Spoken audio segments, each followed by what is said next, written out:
All right. So here we are at the start of the stream. Today is the 23rd of October, and I'm looking forward to talking about Stigmata with Janet. Welcome to another episode of A Girl, a Guy, and a Movie. Stigmata. Janet. Hello, everybody. I guess Yes. before we go into this, we have our friends in the chat. One of our head mentions, Mr. Six Nation 31 Kings, supporter Crafting Gamer. Orange Hat Review says I'll have to watch the replay later. I do wish you a wonderful stream of the movie. Our Dirty Campaigner, Flady, is here. Hello, Flady. How are you, sir? And Dirty Campaigner is the top tier of the membership bracket. You don't have to get that, guys. Oh, that's cool. I have memberships. I have $1 and I have $10. I just want to, I put that out there. I'm not saying everybody rush it. No, don't do that. But those are available. If you like what I do, we put money into the infrastructure for this. So electricity, Google, keeping things updated, keeping print brushes and paints, and throw money. About $500 so far has gone into Wounded Warrior Project this year. That's so great. I'm happy to maximize my taxes on that. And now that I've said that, Janet, how are you? I'm good. Thank you. I feel pretty good today, even though I mowed this morning. we will do our best to go for a 2-hour stream. Also, in the chat, we have Mr. Bone on our affiliate network, thanks to Janet, Soy-Based Jeremy, and Flady1. Hello, sir.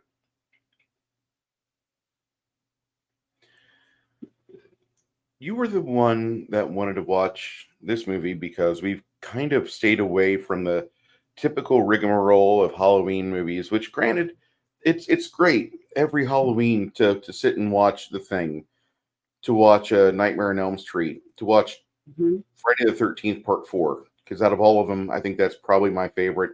That's also the one with Corey Feldman when he's like super young. He was there for a weekend shoot, and it's a good movie. Out of all the Friday the 13th, it's actually a fairly passable movie. It's also good to, you have other good horror films like, the Universal movie Monster Classics. We watched Van Helsing yesterday just in the Discord. Thank you, Tubi, for not scrambling the general web page. They scramble it when you full screen it, but they don't scramble it when it's just on the regular web page. You haven't maximized it.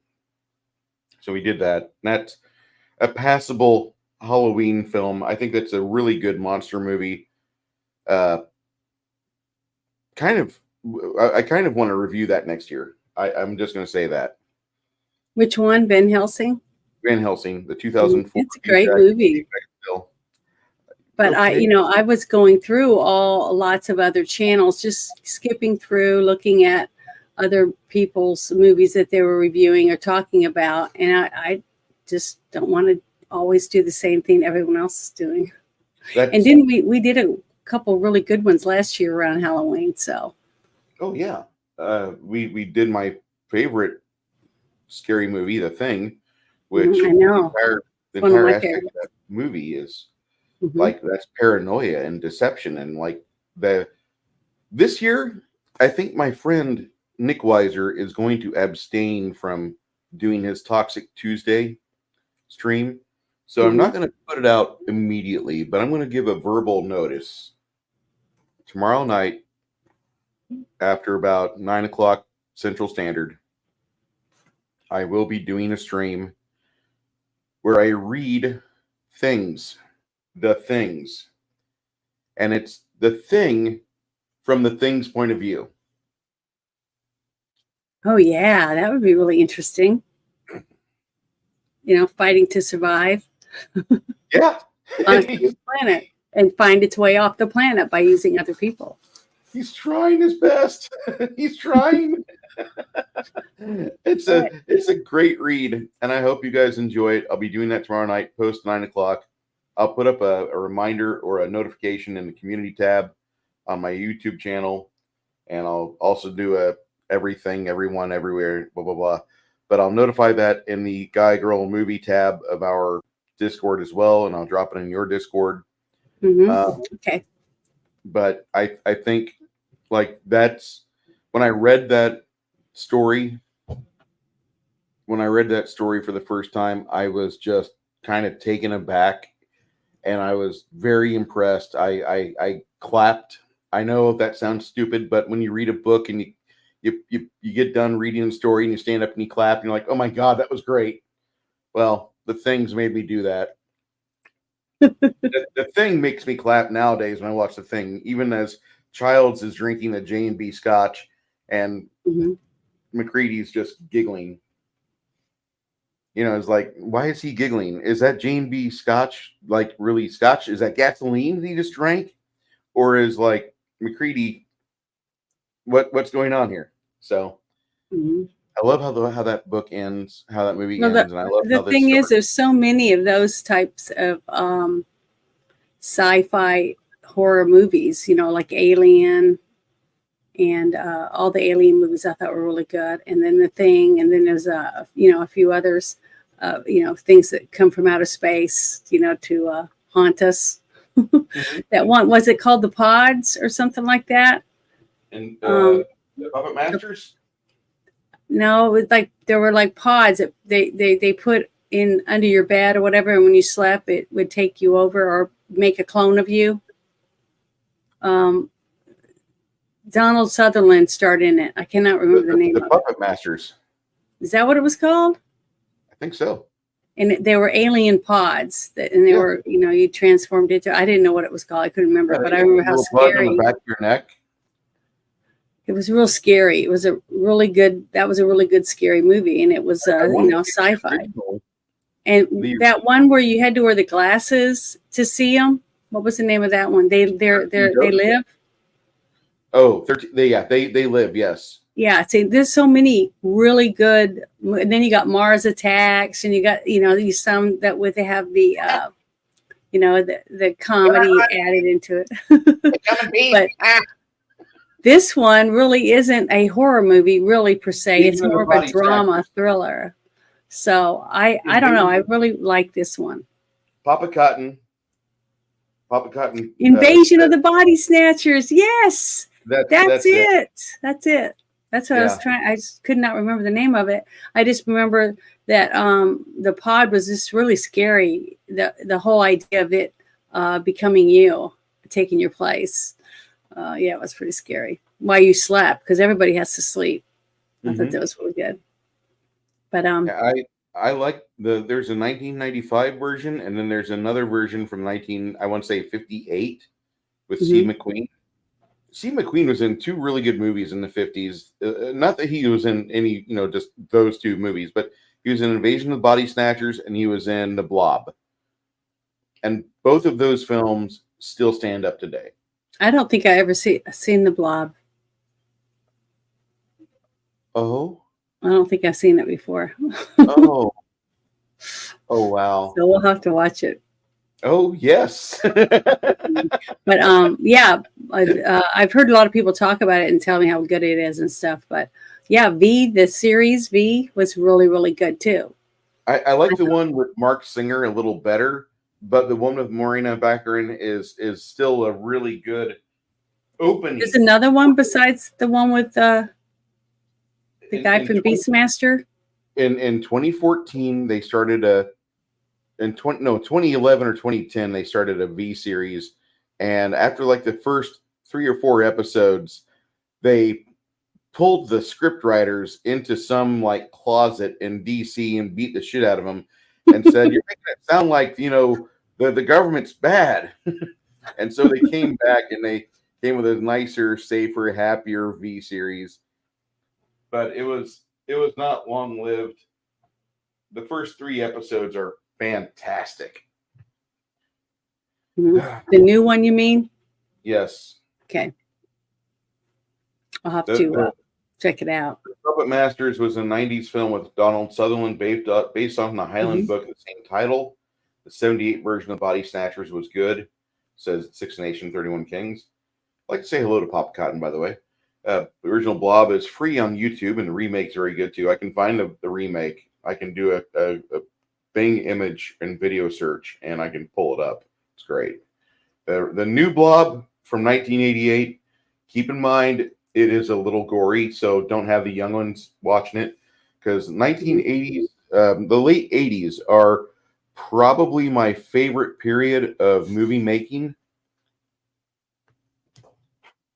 Probably my favorite area of movie making, because they had no regulation on what they did in the film, and therefore you had amazing films like RoboCop, and there's RoboCop, which has like the most blood squibs you'll ever see in a movie, the greatest blood squibs you will ever see in a movie.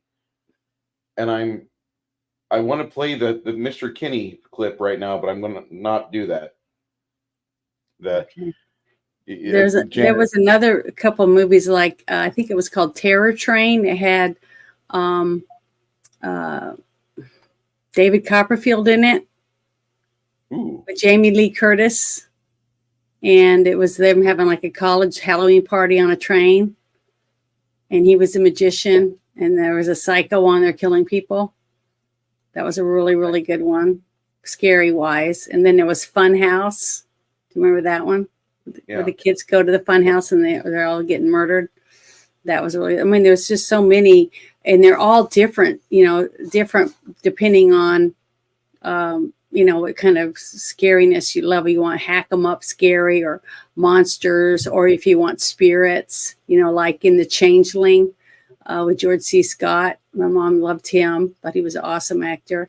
And that was a really scary movie. I remember watching that when I was young, and it was really scary to me. We'll need to do a George C. Scott movie at some point. It's a movie month for George C. Scott, because he was in some really good films. He was in The Exorcist Part 3, which is probably one of the best movies for supernatural horror. And that's really just a damn good film. He was also in Firestarter, where he played the Mr. Friendly for Mrs. Drew Barrymore's character. And I don't acknowledge the new Firestarter movie. I just can't. It failed on a lot of levels. I haven't seen the new one. The one with Drew Barrymore is the only one I've ever seen. Yeah, Drew Barrymore was great. Heather Locklear was great. David Keith was great. That's just a fantastic movie, and I don't know why you'd want to remake that. I think that was 1980s. Because they already own the screenplay, they don't have to pay anyone. Papa Cotton asked me if RoboCop has better blood squibs than Scanners. Okay, Scanners is not a blood squib. That is not a blood squib. That is a actual construct of somebody's gelatin head mold exploding gloriously on screen. And one of these days, Janet and I will do a review of it, because that is one of my top requested films to review. And I'll be off screen so I can explode my head. I'll have to hang plastic up like a scene in Dexter, to do it so that I don't, get blood all over. That would be cool, though, wouldn't it? Yes. To build a model of a head like that and blow it up. I would love to do that, but I don't have the capacity yet. Give me time. I've studied the art of slow motion and molds and mold making and gelatin. I think we can do this. And rubber masks. I think we can do that. Okay. The movie we're here to talk about tonight, 14 minutes into this, is a movie that came out in 1999. I thought it was earlier. I thought this was a 95 movie. 95. Yeah, I didn't even remember at all when the movie came out. I just remembered I was trying to think of something that was different. So I was digging through all my DVDs, and I was like, oh, this is a good one. So I still think it's a good movie. Yeah. But I look at movies that are their movies. Yeah. I have a hard time on sometimes, like me watching that series with Superman playing Geralt in it, seeing him with white blonde hair like this, it was really hard. It took 3 episodes for me to not see him as Superman. You know what I mean? So once I got past it, it was easier for me to accept him as that character. And I thought he did a really good job. But it's the same for anyone when you fall in love with an actor as a certain character, to see them in something else and try to envision them that way. Or, you know, like this one, it's about religion. It's got a lot of religion aspects in it. And a lot of people were turned off by it. I was talking to one of my sisters this morning, Kathy, and we were talking about it. And she said the exact same thing as someone said yesterday when we watched it about the possession of someone by someone who supposedly was good. So she had the same problem with it. So, you know, but that's what I'm saying. It's just a movie. It's a person's point of view on what they felt to get the word out, what they had to do it. And I still feel, since she was an empty vessel, that she would be a usable tool, since she hadn't made a choice in her lifetime. So I still feel that way. Because we talked about this yesterday after everyone, who all was in there with us last night that got to watch it with us? I think Lady, Six Nations, Crafting Gamer might have been there for a while, maybe all of it. Kai was in there. Felix at the first part of it. And there was someone else. I'm trying to remember. Jeremy was in there. Jeremy, Felix. Yeah. Felix. So we had a pretty good. When you saw this movie, what were your initial thoughts? Did you see it in theater? Yes, I saw it in the theater. I thought it was really good.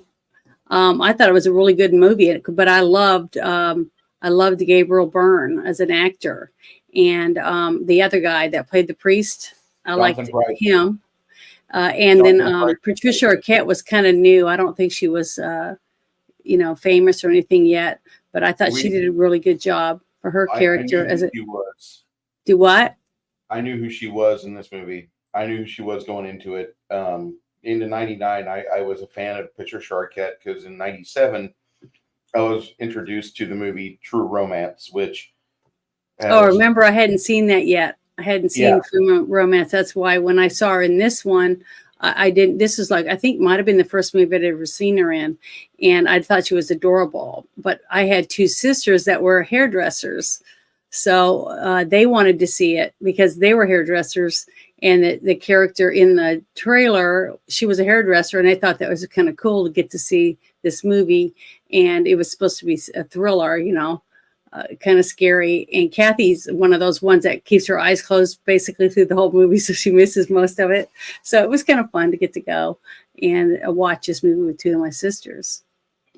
So that's why we went. It was girls, girls' night out to go see a thriller with a good-looking lead man in it.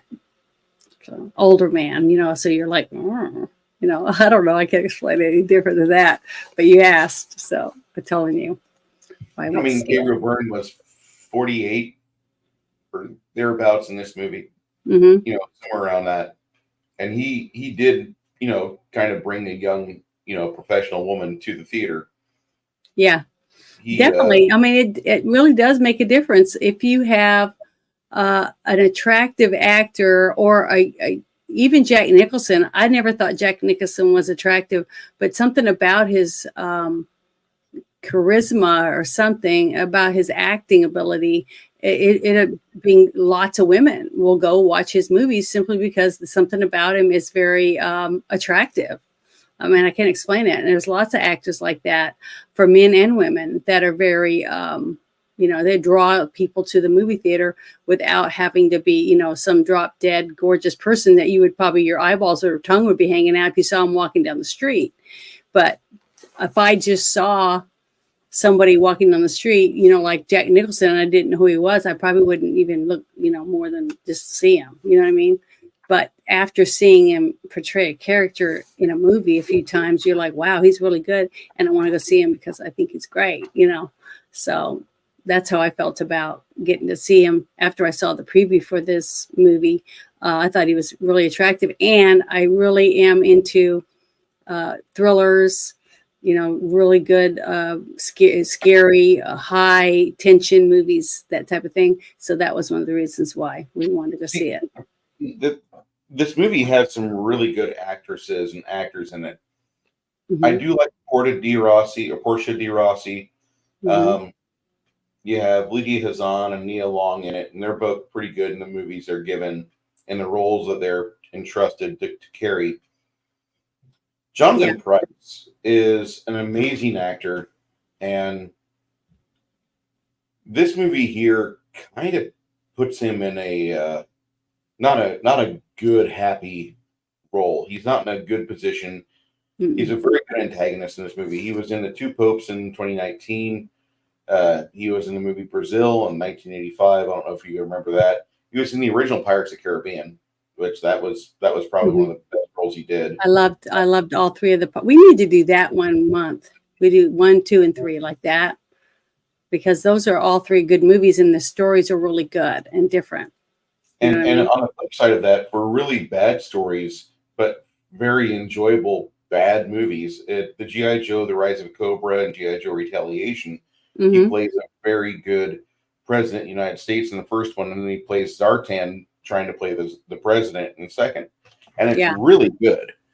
But Jonathan Pryce is a fucking ham if you let him be a ham. He's half a Shatner.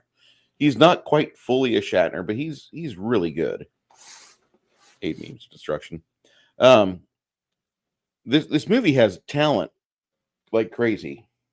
Yeah, when the opening part of it, the way that they set it up to where you could tell they were in a lower income country, basically. Audio. Yeah. So the thing is, and he's walking through there, and it's a funeral.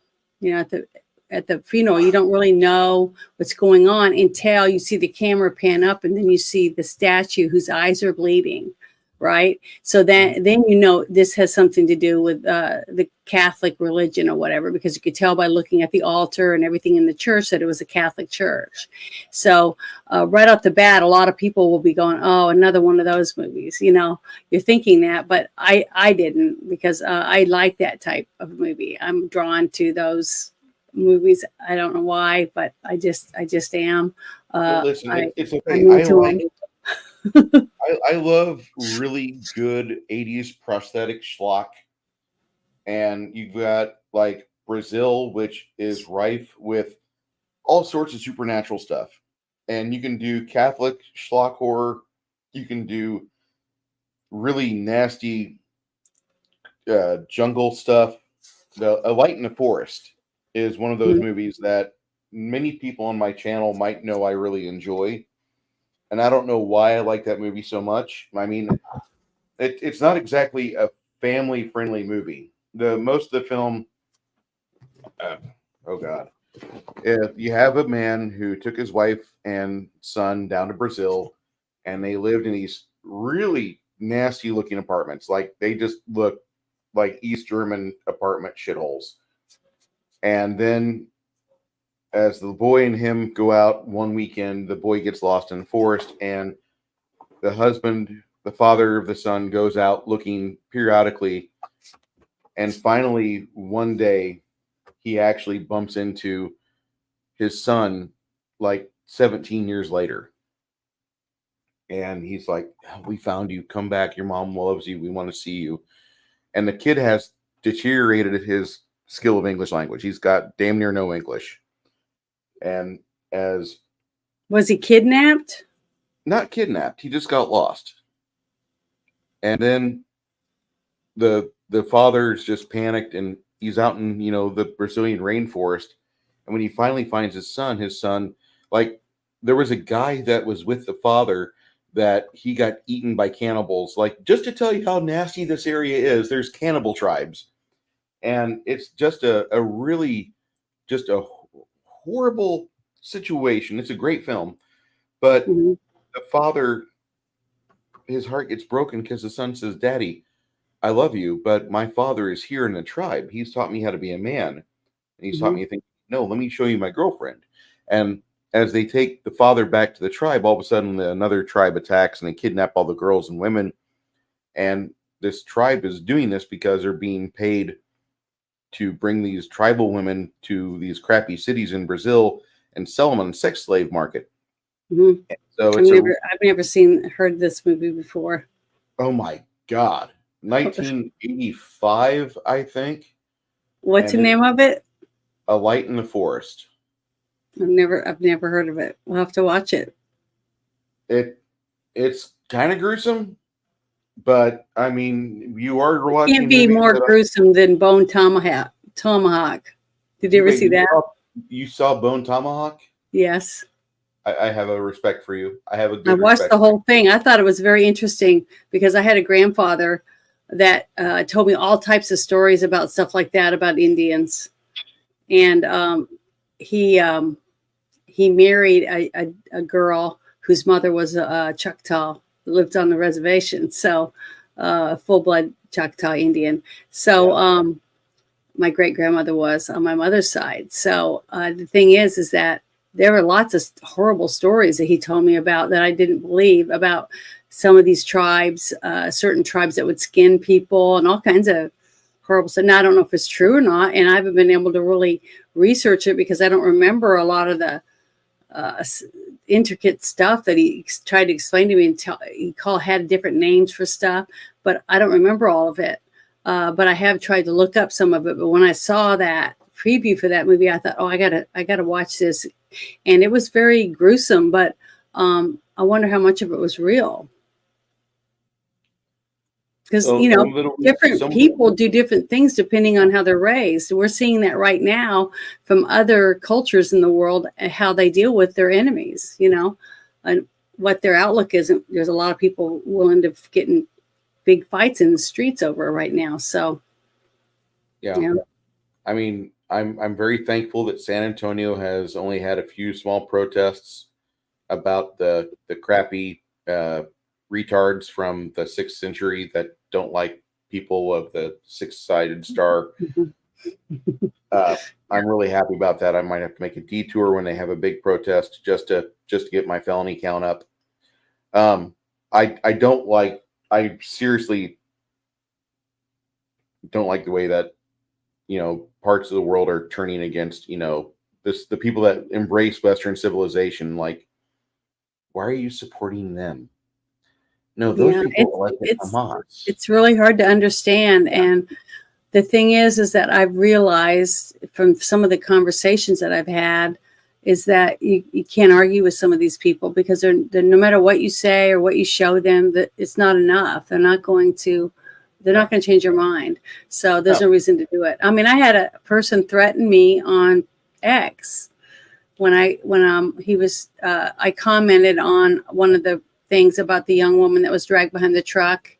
And then, she was all mangled up and they had her in the back of the truck. And it was just really bad. And I was upset. And I said something about that. They asked me what side I was on. I said, I'm on the side of the innocent people. That's what I said.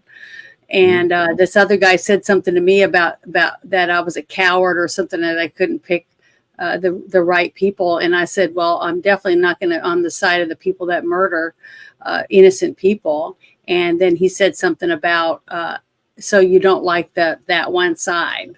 And I said, apparently I don't like that. And then he said, I want to drag you through the street butt naked behind my truck. That's what he told me. And he posted that on the internet. So I turned him in, and when I went back, he was gone. I mean, he was gone. But see, if I had been in the street next to this guy talking, what have you done to me? Would he have grabbed me with his bare hands and tried to strangle the life out of me because he was so upset because I didn't agree with him? See, that's scary. Think about it. I mean, there are cultures out there that they don't value a woman's opinion. You have to get like 2 or 4 women's opinions for it to be a woman's opinion. Well, I figured he was leaning in that direction right off the bat, simply because if you're for terrorist organization that believes that, nobody that's not their religion, I'm not going to say the name because I don't want to ruin your channel. You wouldn't be talking about the religion of peace, would you? You're not on their side, that you're you're not worth living. You're worse than a sheep. You're less than a sheep. So. There was 50,000 of them in the global war of terror that had at least one of these put in them, of varying sizes. And I'm so happy of Western civilization doing that. I know that sounds like, oh, you just hate all Muslims. No, not really all. The ones that like Western civilization. They're not into fucking 9-year-old girls when they're a grown-ass man, and things of that capable nature.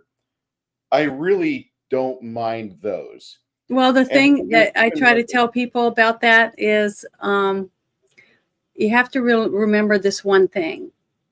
If you to ask any Muslim when it comes to jihad, who is supposed to make it? It's not anyone besides people that believe in. Yeah, they feel that Allah. the Mahdi or the So Mehdi, if I don't believe that, and I believe that I'm the son, if I believe in the Son of God, okay, I'm already an outcast. Yeah. So I won't be chosen. So I'm the enemy. That's what it boils down to. It doesn't matter. See, a Christian doesn't think that. Christians feel it's between that other person and God. It's God's decision of what's going to happen to that person in the afterlife or whatever. And it's not my place to say you're going to burn in hell or whatever else. And I don't believe that anyone should do that, even Christians or any religion, because it's between that person. Isn't to cast but for God. They do believe that you are you're an infidel if you don't believe in what they believe. So and in America, one of the number one places they recruit people is in prison. So I mean, of course, go for the disenfranchised. That's the entire Democrat mentality. And I mean, I know that sounds bad, but that's what the underclasses and the those that are the disassociated, the depressed, those people living on the wrong side of history, those are your main targets for recruiting into a crappy cult, be it Democrat Party or being a Muslim. And I know that sounds like I'm being biased, but I don't give a shit. But that's one of the reasons why I chose this movie at this time. Is it the month of October? I wanted a thriller, but I didn't want something that everyone else had already is going to do.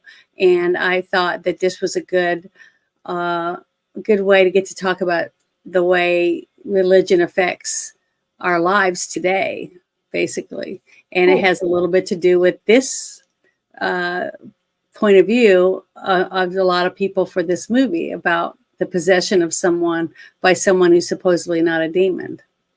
But you got to remember, during Stigmata, supposedly, because I've never seen a person go through Stigmata, I've never visually seen anyone go through it. All I've read is stories like other people and seen documentaries and things like that. So I don't know for sure what is real and what isn't, but they say the same thing, that all of them are haunted by demons, and they have outbursts of evil, little things like that.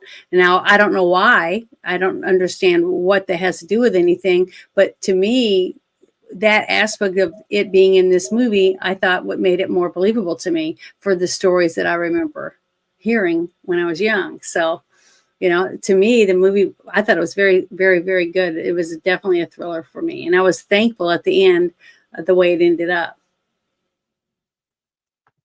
So it had a good outcome for an ending for a movie for me. It wasn't a bad ending for this film. I guess here we go. I wasn't a super fan of the movie. Mm-hmm. It reminded me of 2011, the movie called Priest, where it's kind of like a dystopian future and everybody lives in this city with a giant cloud over it. And there's a giant, projector like Blade Runner orbiting or up in the sky off a blimp, and it's telling you to go against the church is to go against God. And there you have in the Vatican. You what? I never saw Priest. It's really a pretty good adaptation for the budget they've got. And I know that sounds like, oh, Bruce just gave it 2 stars. No, I didn't. I just was that based off of a video game? It's based off a comic. Oh, a comic. Okay. A graphic novel. Because it sounds familiar. Carl Urban and Michelle Yeoh are in it. No, then it's not the same one. But I was thinking of another actor. It's a fairly enjoyable, watchable film. but you don't watch it multiple times. It's just one of those, okay, that wasn't bad. This year, you have the thing going on in Brazil where they have the statue with the blood coming out of it, and Jonathan Pryce is checking it out, and he's seeing, what's going on with the statue. Is it got an internal mechanism in it? Is it got Gabriel Byrne? Gabriel Byrne is checking out and he had a camera and he's taking pictures of it, and you could see him taking swabs of the blood, and all the people are reacting to him in their language, and he's understanding what they're saying about it's a miracle, and stuff like that. And they're inspired. So the whole church is packed with people simply because there's a statue, I guess it was of Mary, and she's bleeding from the eyes. So he collects all this stuff, and you find out a little bit more about this priest at the beginning of the movie. The fact that he's arguing with his bishop. Is that what he was, a bishop, or was he a cardinal? I think he's a bishop. Okay, well, he's arguing with his boss basically about that he wants to go back to that church because something really cool is going on, because his whole career as a priest, and he's a scientist, is the fact that he is sent to all these different miracles, the supposed miracles, whatever, and he debunks everything, right? So his faith is veering downward. He's starting to get to where he's not believing in his heart the way he used to through his religion, simply for the fact that he's been proven. He's going and taking away the belief that this person believes that they're witnessing something miraculous, and it's inspiring to them and making them closer to God in their hearts. But now he's ripping that from them when he tells them it's fake or it's not real. It's just a change in the moisture in the wall or whatever it is that he comes up with, right, with the science. So his faith is wavering. And then he happens to find out about this bleeding statue, and he takes these samples and stuff. But then when he gets the results back, he finds that it's warm blood. It's warm coming out of this cold marble statue, and it's human. It's human blood. So he's intrigued by it because there's no way that it's not a fake. He doesn't understand what's causing it, but he wants to go back and look into it. But his cardinal tells him no, or his bishop says, no, you can't go back. We'll bring it here. We'll do this, that, and the other, study it like we do everything else. So to me, I was suspicious of him right off the bat, the cardinal, simply for the fact, or the bishop, I keep calling him cardinal. No, he's cardinal. Cardinal David Houseman is. Okay, so the cardinal, I was suspicious of him, even though I'm not supposed to be because he's a religious figure, but I was, because I felt, what's the harm of him going back and researching a little more about the church and why, whose service was that. But during this whole time while he's taking the photographs and stuff, a little boy goes up to the casket, and it's got a dead priest in it, and he's wearing his red robes and stuff, and he's got his rosary in his hand, and the little boy takes the rosary from the dead man in the casket, and then you see him run out into the street, which is like bustling with tourists and other people and people selling things in the street, and a woman that's standing out there by one of the carts with this other guy selling stuff. The little boy holds it up to her, and so she buys it from this little boy. She buys this thing, and then all of a sudden, now you're in Philadelphia, and that's when you get to see Patricia Arquette in bed in her apartment, and she wakes up, and there's a package there that her mother had mailed her, and it was her mother that had bought a couple trinkets and had put them in a box and mailed them to her daughter. So she answers the phone, and you find all this out because she's talking on the phone, and she opens it with her mom standing there. But the night before, her boyfriend, I guess one of her lovers or whatever, was over. Buddy. So yeah, so so when she opens the box and she picks up and holds the rosary in her hand, she instantly gets nauseated, and you see her drop it, and she runs to the bathroom. So she, in her mind, thinks maybe she's pregnant because she is, sexually active, and she's nauseated. So that, she doesn't think anything else about the rosary or anything until later on that we start to connect that the rosary was had his spirit or whatever in it, looking for another vessel to use to finish what he needs to finish. So that's how I looked at it. Do what? To go against the church is to go against God. I'm thinking about that now, and I'm like, man, Priest actually looks like a great movie. It's not a good movie. It's watchable. You're doing chores. Maybe you're folding laundry. Maybe you're in and out of the house because there's a lot of people over. And you just want something on TV that'll keep kids outside. Priest is the perfect way to do that. And I know that's a good selling point. You want the kids to not watch TV? Put this on. It's that level. And there's the repeated statement from the father in that movie: to turn against church is to turn against God. And that's like someone else we know that says, if you don't vote for me, you ain't black. So there's a lot of sayings out there that don't necessarily, it's not a good thing. You know what I mean? Damn authoritarians.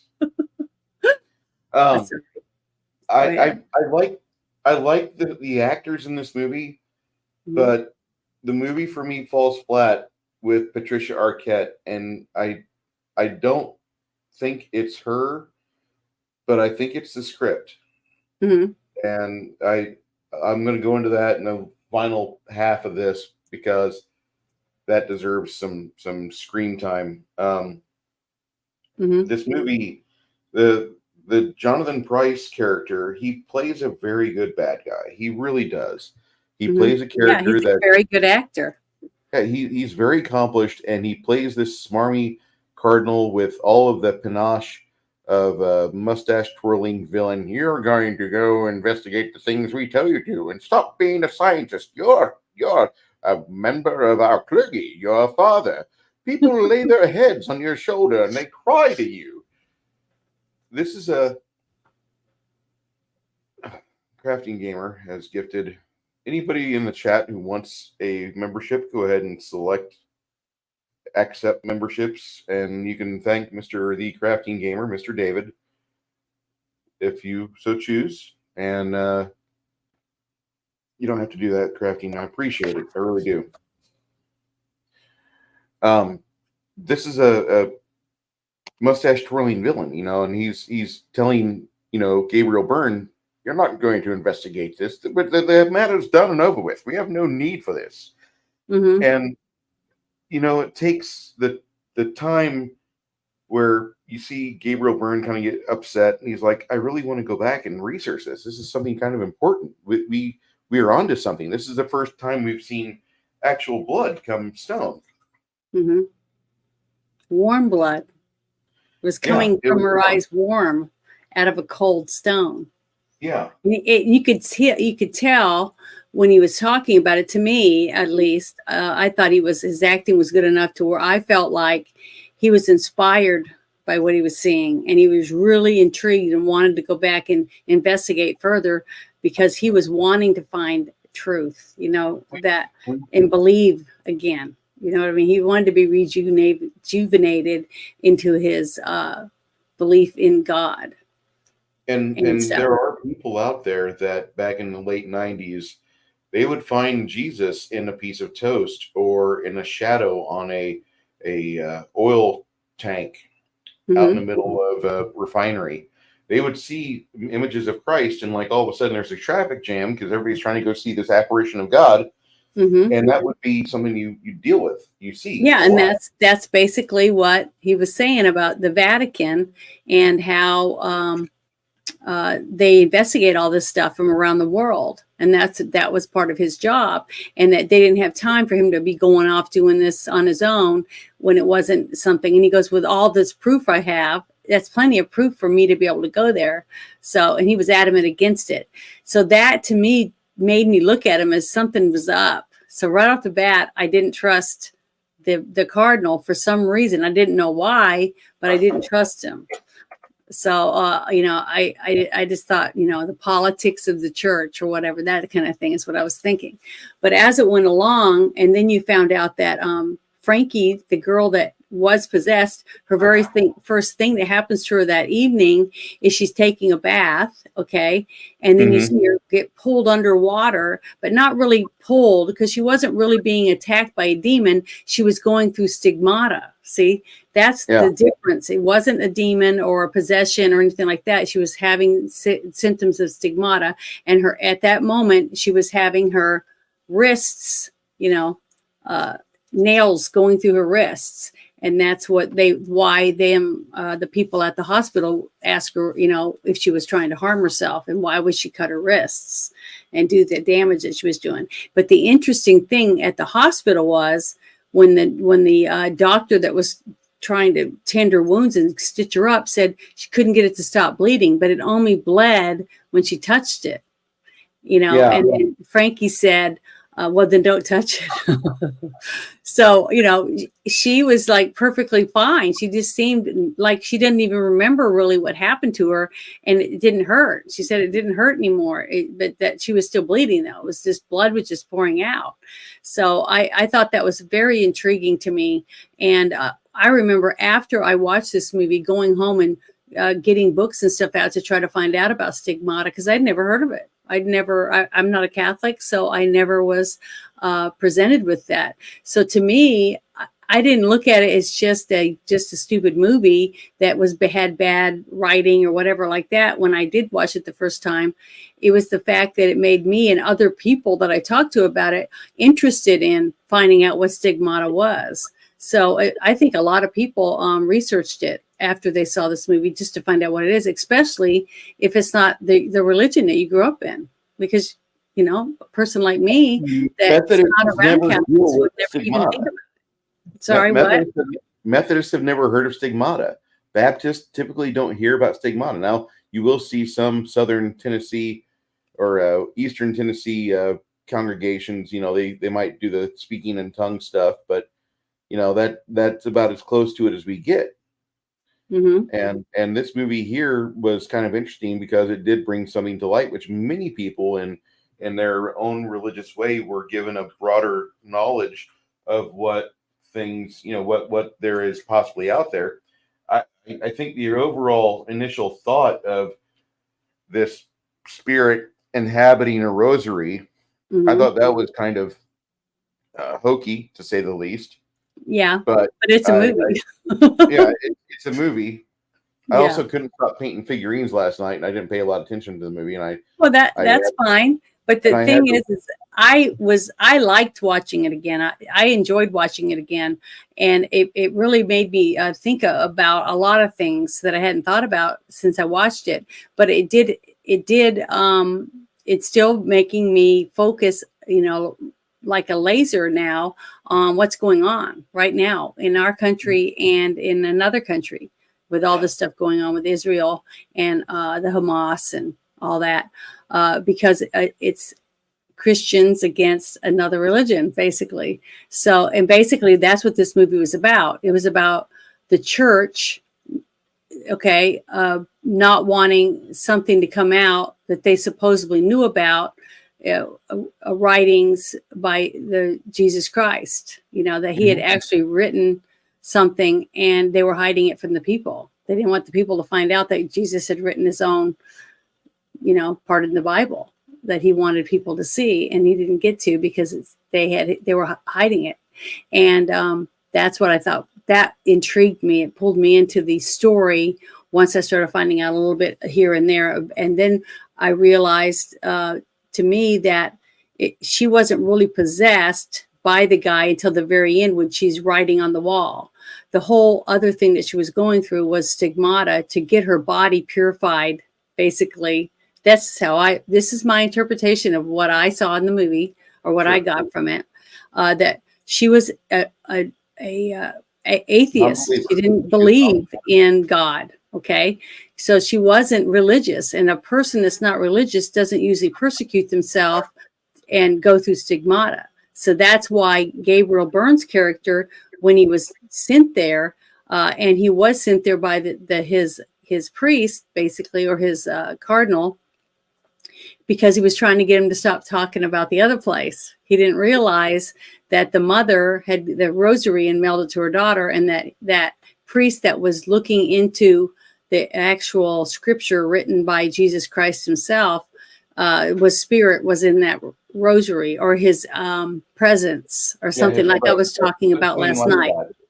It was like his will to get this story out to the people, like Jesus wanted it to be, to get it out from under the hand of the people at the church that were hiding it. It wasn't the church that was hiding; it was this one priest. See, so to me, it balanced things out, because you have a lot of people that talk about the priests that molest boys, and then instead of the church persecuting them or kicking them out, they move into another church so they can just molest other kids, that type of thing. Instead of dealing with the problem, they just push it along down the road. Initially, to be like, yeah, molest other kids. I think they did that to be like, we're going to get you away from those cops and get you away from that big nasty man whose child you touched bad, and we're going to make sure that we try to keep you alive. Can we talk to you about like what to do with your urges and how you can pray away this miserable mental malady you've got? I think that's what they were doing, and I know it didn't really work out as intended, because yet more children were molested by certain priests. Blah blah blah. But see, that I'm just explaining to you why I was intrigued about them actually going to show some type of corruption in the church by hiding something. But we didn't know what exactly was being hidden, but we knew something that was being hidden from the people, basically. Even the priest that was investigating her stigmata and why she was going through this when she was an atheist, he was intrigued by it. But the fact that he actually gets to see her go through stigmata when they're sitting there and she's drinking a beer at that little cafe, right? And all of a sudden, that's when she gets her feet nailed together, okay? Or was it her feet? Yeah, I think it was. I think it was her feet. No, it was the feet, because she had the thorns on her head. When did she get the spear tip? She didn't get the spear. Remember, the spear was going to be the last one, and she probably would die. That was after she perished. Yeah, so she would have died. But that's why he was trying to figure out what was happening before she got the fifth stigmata, because no one's ever got all five.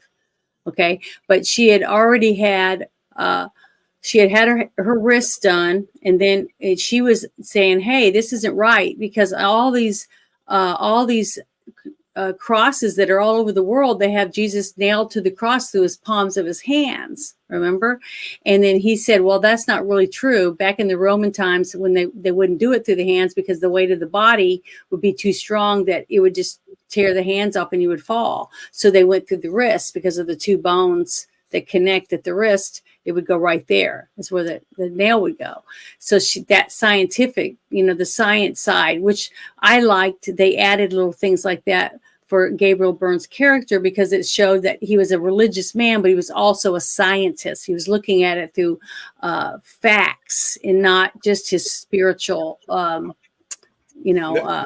was a lot of good with that. They tried to show different perspectives, and they tried to show different viewpoints from different upbringings, and I do appreciate that. But see, someone like me that wasn't raised around any Catholics. I didn't have that. I just didn't have that. So to me, I was like basically like her character. Basically, I was wide open for interpretation, because I didn't understand what was going on. So as she was learning about it throughout the movie, I was too. You see what I mean? And so was my sisters. We were all three mesmerized by trying to understand what was going on and why this was happening to her, and what stigmata was. And Gabriel Byrne's character basically was explaining that. So I was looking at it totally different than you, because you're a grown man and you understand all that before you even got to see this movie. See, so that was the difference, I think, at the time that I got to see it, and how it affected me then compared to today. You see, and just like the other movies that we've seen when we were young and what we thought when we saw them, and then when seeing them, 20 years later is way different. Your vision and the knowledge you already have in your mind it affects you differently. You know what I mean? So I just thought it was really good at explaining what supposedly was going on with her, and how it was affecting her and why it was happening to her. So that every bit of that part of it to me, I thought was really good. And the fact that the way they played the church in it, and when he found out that she was going through the third one after she had been slashed on the subway with the whip, and the other priest happened to be on there with two nuns on the car that she was in when she asked him if he was Father Kernan, and he said no. So he remembered her, and then he saw her being whipped and her jacket ripping open and everything. So she was going through stigmata right in front of him. He was actually getting to see it happening to somebody. To me, I thought that was very scary, and it was very thrilling for me to watch it. My favorite part of the movie was when it happened right in front of the nuns and the father. That right there was actually my favorite part of the film, not for the blood or gore, but just for the fact that it tried to give her character some value, and she's not just hallucinating this. This isn't some floozy that's just going. I'm sorry, I don't like her character. No, I understand that. I understand that, but everyone can't like every single movie and every single actor portraying a character. It's impossible. It's just not ever going to happen. But I understand that you didn't like it, or at least that part. It could have done so much more, because you have Patrick Muldoon, who's her fucking tube steak. Yeah. And she almost has a kid in this movie with him. And that would have gone in a much better direction, in my opinion. Pat Muldoon, for those of you that don't understand who I'm talking about, he played Xander in the original Starship Troopers from 1997. He's the one that stole the floozy that later got married to Charlie Sheen. And his character in this movie seems pretty decent. He's a regular outgoing individual. He's fairly attractive. He's going to take this hot blonde chick home. She passes out after great sex. And that's all you really get of his character. You have these good actors and actresses in this movie, and the fucking script for her is just shit.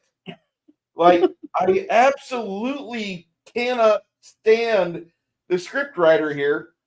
And let's go for the reveal. Minute 58. Bruce, what are you talking about? I'm talking about shitbird Tom Lazarus. This is a Hollywood hack who's done a couple good things. He probably copied up other people's homework in the past. But this shit fuck capitalized on one of the biggest fads of the 1980s. And I'm talking about Dungeons and Dragons. The very thing that I'm painting up mainly on my desk. This bastard scriptwriter wrote this movie called Mazes and Monsters, and then he wrote this crappy movie. I think he's bucktooth as shit, Mac Thompson. I think he's bucktooth as hell. This guy is a fucking dweeb, and he got butthurt about Dungeons and Dragons, and so he writes a crappy Tom Hanks film. Tom Hanks' first lead role. And thank you, people on Rumble, for being there with us tonight. But this is Tom Hanks' first lead role. He's playing a crappy, crummy college guy that gets lost in steam tunnels, playing a game like Dungeons and Dragons. And this is the start of the fucking satanic panic, where dumb cunts like Sally Jesse Raphael, and damn it, you're not dead yet. Why can't you die? You miserable fucking talk show host. You were the Ted Kennedy of fucking talk show hosts. You just didn't die fast enough. Fuck you. I fucking hate Tom Lazarus. And see, I didn't know anyone. I didn't notice who the writer was or the director or anything. I saw a trailer. I saw a little bit of the story and a couple of the actors that were going to be in it. And I was like, let's go see it. And my sister said, sure. And it was a full theater. I don't know how much money it made, but it seemed popular. He has all the panache of writing as a fucking jack chick fucking religious trailer. He gets in this movie and he paints up the Catholic Church like it's some mega church with an evil demonic guy with a monocle and a twisted mustache. Ooh, you must not be talking about any signs of actual belief. We are a business. You're here to foster the communion, to make sure the hat get passed around the cathedral. And that's all you do, little father. And that's pretty much the entirety of this movie. And he's there slapping the Catholic Church throughout the entire film, which has done a lot of good. See, I didn't see that. And I didn't think they were attacking the church. The only thing I saw was the fact that you had one bad person in the church that was trying to cover up something. That was it. Just like in every church, you had BTK, for Christ's sake. You know who BTK is, right? BTK. The serial killer? Yes. Okay. He was high-ranking guy in his church. He hid amongst everyone else and did his thing, but used the church as cover so he could kill whole families of people. Okay, just because you're in a church and you're high in a church does not mean you're a true Christian. You know, it doesn't mean you're really religious. It means you're using other people that are good for your own benefit. And to me, that's all I saw. I didn't see that it was bad because to me, I didn't see Gabriel Byrne's character as bad. I didn't see the guy on the side of the bed that was trying to help the girl. Byrne's character was the poor sap stuck in the middle who wasn't really sold. No, that's not how I saw it either. I'm telling you from the movie that I watched, this is how I saw and what I took from the movie. Okay. That's how I'm reviewing it. Gabriel is this little bitty cog. The father is this little bitty cog in this movie. And before he became a father, he had a brain. And he used it. He went to college and he learned logic and he learned theorem and he learned how to gather evidence and build a theory for synopsis and then complete the paper. And he did really good at that from what we see in this movie. Yes. Unfortunately for him, his character takes a turn in a Tom Lazarus story. And Tom Lazarus is the shittiest hack that has been in Hollywood for many years. He's one of many shittiest hacks. And he's a terrible writer. And he took the bad guy of the week in the 90s was when we first started seeing the cracks start at the Catholic Church, because everybody was talking about how people were getting molested by various fathers, or various altar boys had assholes that were the size of an 88 millimeter mortar. You know, I mean, this was like the start of it. And here's little Tom Lazarus. I need my victim of the week. I need my bad guy of the week. And this is just a typical Tuesday script for this pile of shit. And he writes up a character that I can't sympathize with for any reason. And that's Patricia Arquette, who is one of the most great. She's one of the better 90s actresses. She emotes very well. She does very well when it comes to physicality. She does really well when it comes to just being able to express just simple things, joy, concern. She has a very good range of acting. I love Pat Arquette. She does a good job.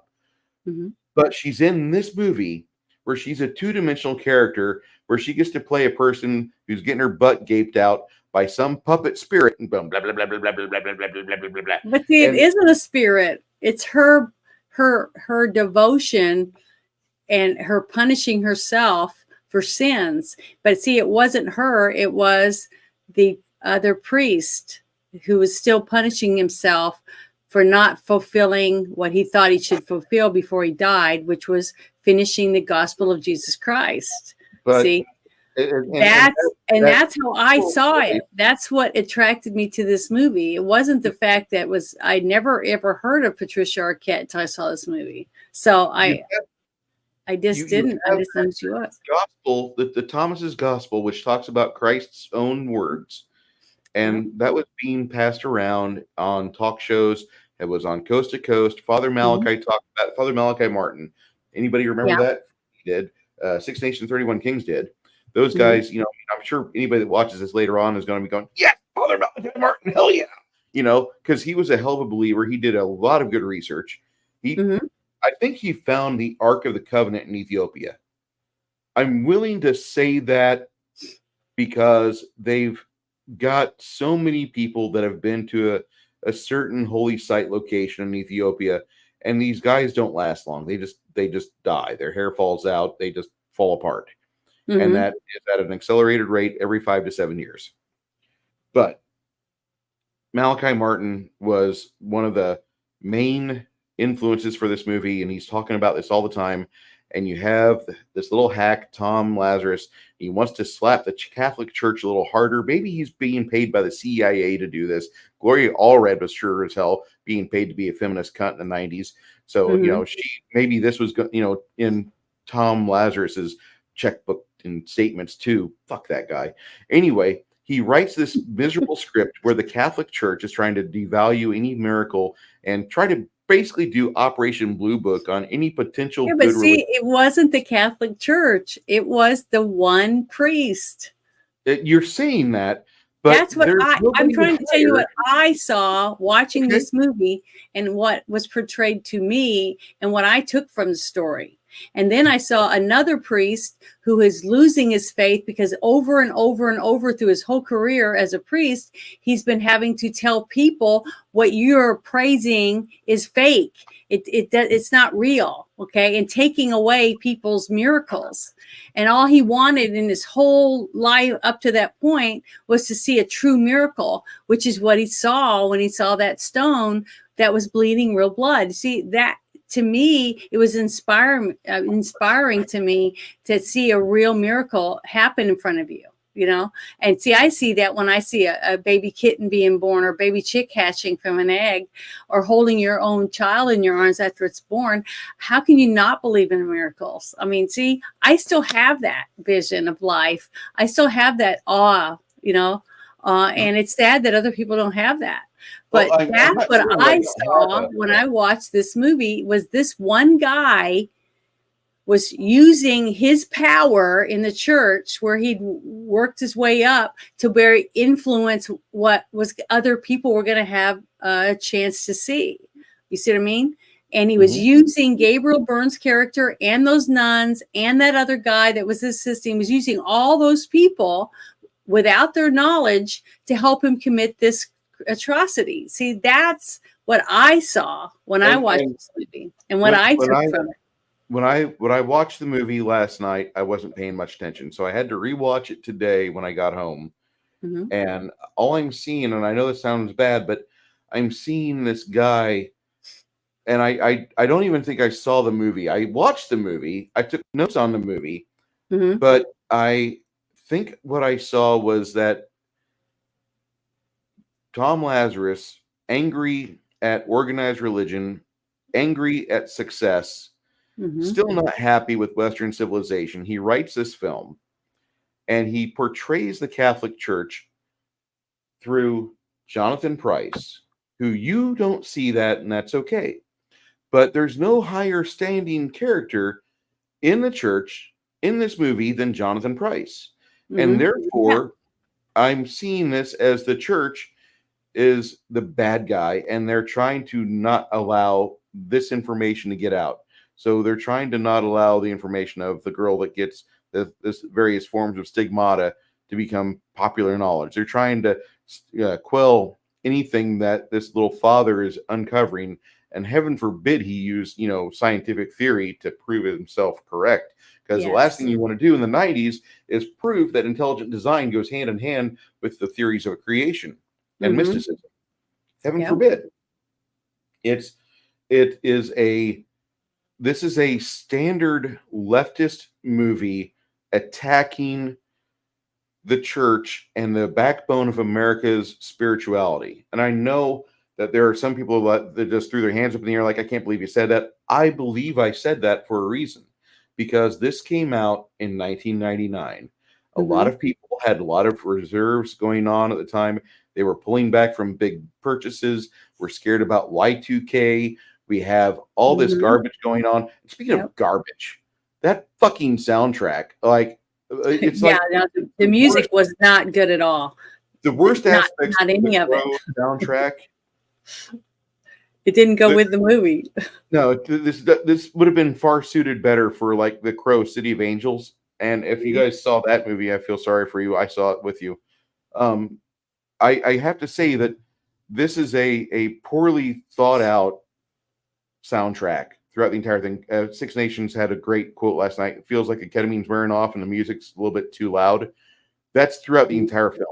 This movie has the world's worst soundtrack. It's very bad editing. The editing destroyed this movie for me. Yes, it's very bad. The script is like a 0 out of 100. Like any possibility of this being a cool fucking movie is gone. The science fiction craptastic movie Priest, which is 12% based off of a comic book, other 88% something they just pulled out of their ass. That's more watchable than this. They're both of the same low tier, okay? If you like bad movies, they're both going to sit very well there with Gilbert Gottfried on USA Up All Night talking to you about how this movie is going to make you happy that there's commercials. And I'm telling you, this movie would be perfectly at home on a USA Up All Night because everything bad about the 90s is in this movie.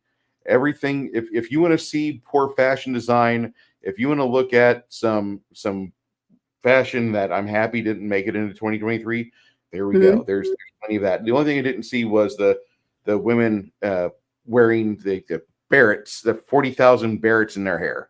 And I guess maybe the hairspray that Patricia Arquette wears throughout part of the film that's supposed to take my mind off that. But she was a very attractive looking character. She's a beautiful woman. She's a nut in real life.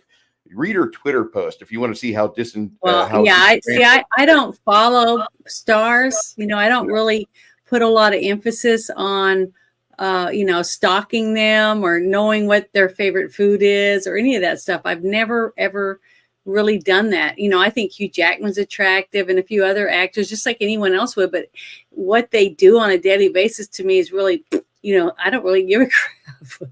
I want to go see a movie for entertainment to take me away from my real shitty life for, 2 hours. That is how I've always looked at movies.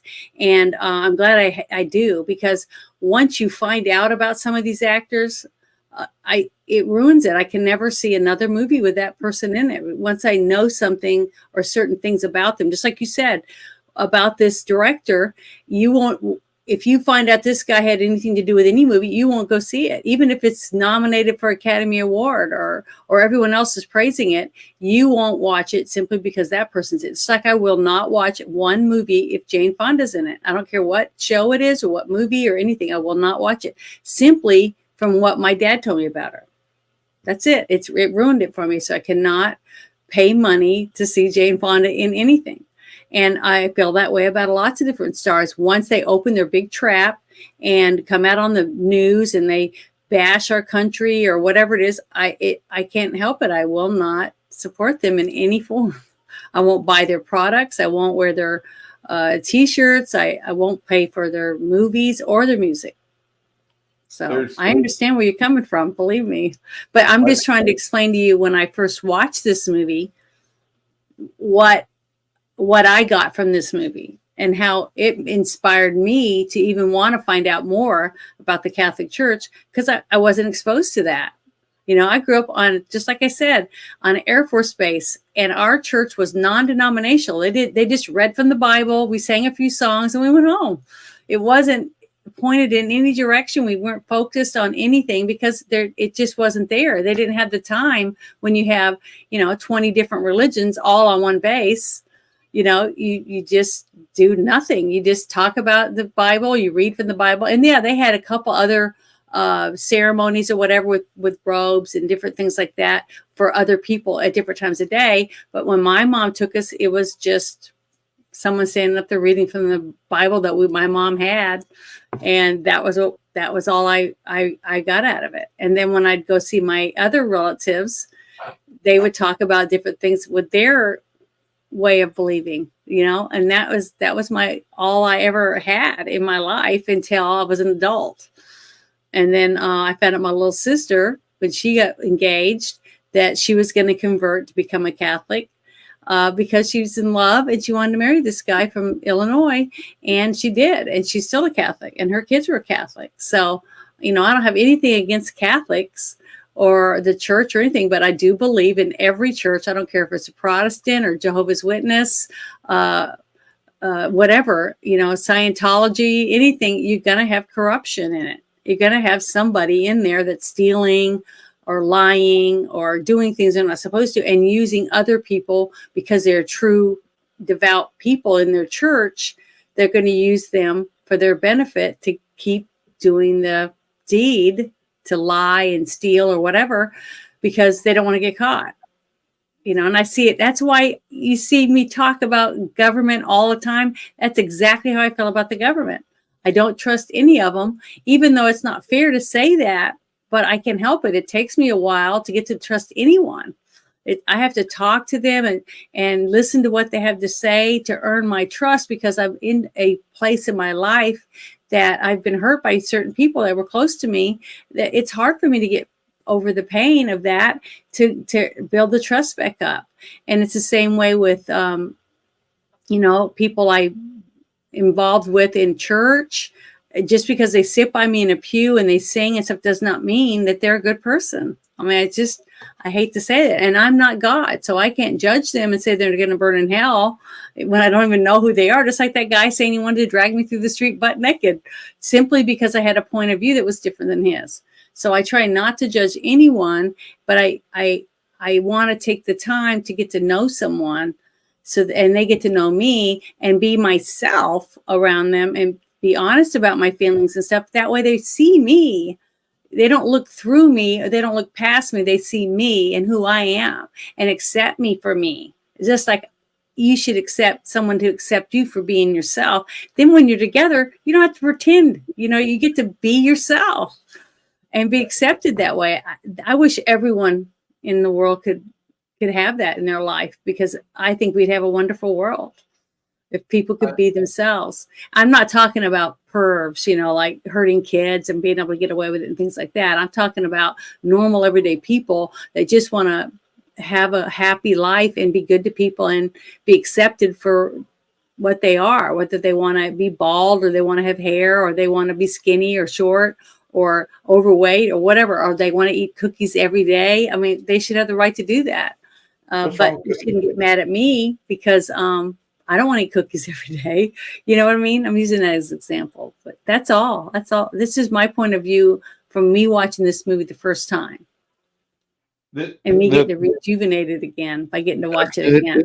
It's fine. I had to look up Rupert Wainwright, the director of this travesty.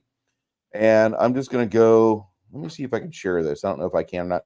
This has been a interesting thing with the bugging up of OBS and Brave. And I don't know if you guys are seeing this yet. Let's go down. Now, who is this person? This guy is a director. Did he direct the movie that we were talking about? He directed Stigmata. Okay. Yeah, I've never heard of this man. So. All right. So in 1988, he was director for MC Hammer, Turned Its Mother Out. In 1989, he did NWA Straight Outta Compton. In 1989, he did MC Hammer, They Put Me in a Box. He directed the movie Open Window, then NWA Express Yourself music video. So these are music videos that he directed? He directed a ton of MC Hammer, some Public Enemy. And his soundtrack was so shitty. That doesn't make any sense. This is like the worst performance I've ever seen. Like whoever the editor was, I don't want to go on their fucking IMDb. It'll be a bunch of fucking parade of fours. But he didn't do a very good job. But definitely the editing was bad in this movie. And Hammer and Home, the video director for that, he did the history teaser for Michael Jackson, and then he did the Too Legit, the MC Hammer Too Legit, the videos, and he did more NWA stuff after this. Then he directed The Fog.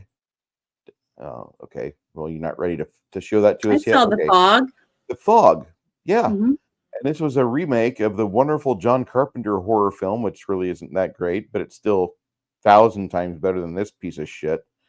And this is a horrible film that Tom Welling and Maggie Grace are in. Maggie Grace is one of my, that's an actress I wish would just get like a good role and then take some time out and learn the role, because she was in the Taken movies. And I don't know if you ever saw the Taken films, but as each one gets the one with theaters, Liam Neeson. Yes. Yeah, I love that movie.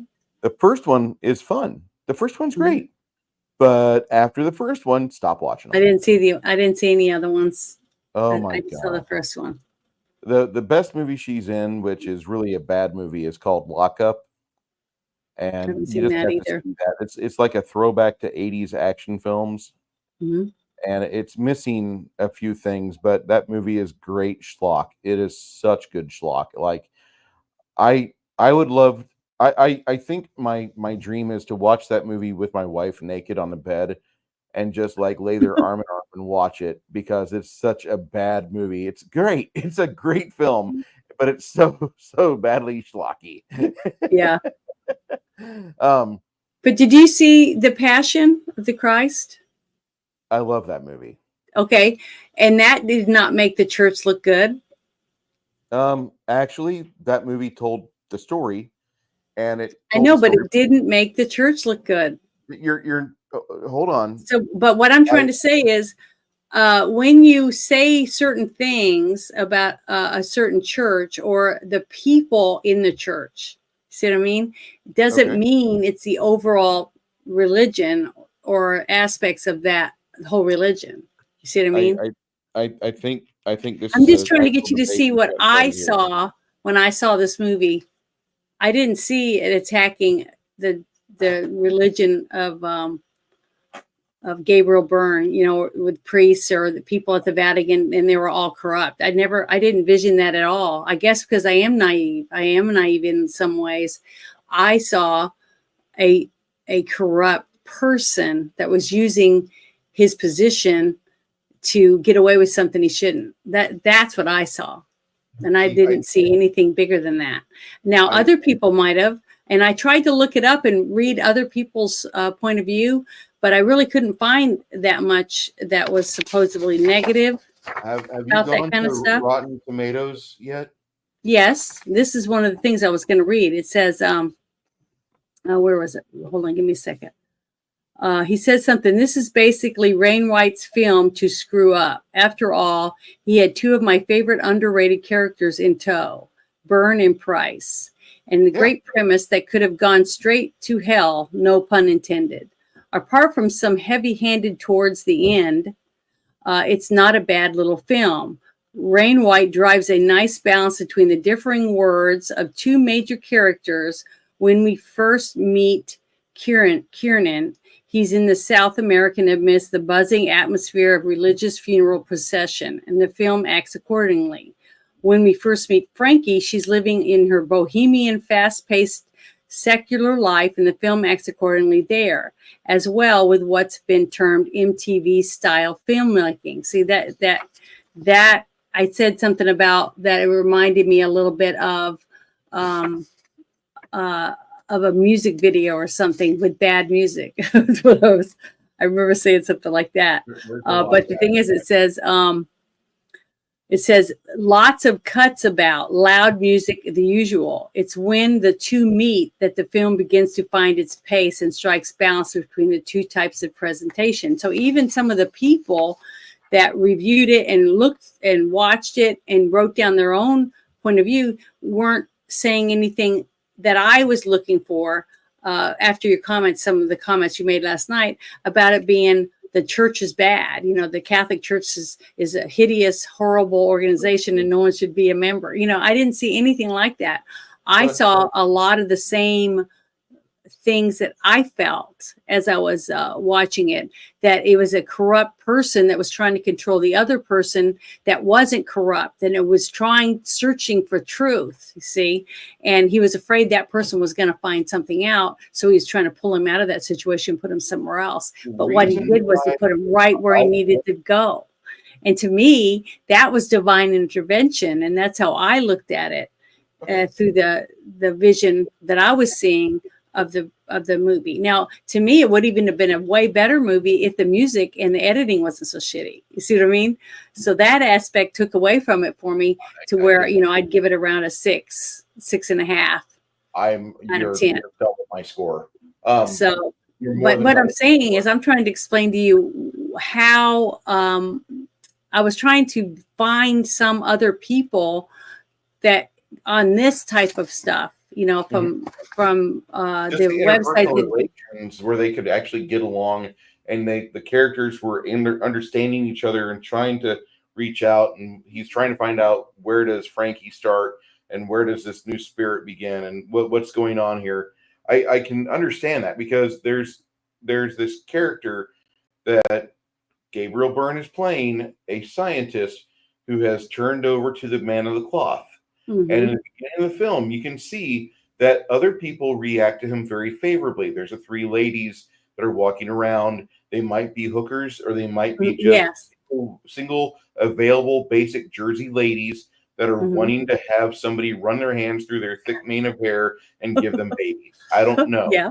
I don't Yeah. care. They're there for 2 minutes in the film, and he shows them his priestly collar, Yeah, and they're like, "You still have it, Father," you know, and that's it. That's all and you the get. same thing when she first cuts his hair, when she first beats him, she says, a father I could date. Remember when she said that to him? So she was hitting on him too, but that was trying to give you this idea of what it was like to live in the city, and what the everyday life was like for people in the city, and working in a beauty shop with a bunch of girls doing fingernails, cutting people's hair. And that was her life on her daily basis. So see, and I had two sisters, one on each side of me, watching this movie that both did hair and nails. So to me, it was, and I'm a tomboy. See, I wasn't into any of that stuff. So that's what I'm just trying to get you to see what I took from the movie and why I went to see it and what frame of mind I was in. And I thought it was really cool. I thought she was, they had a really cool life, the way that they lived their lives.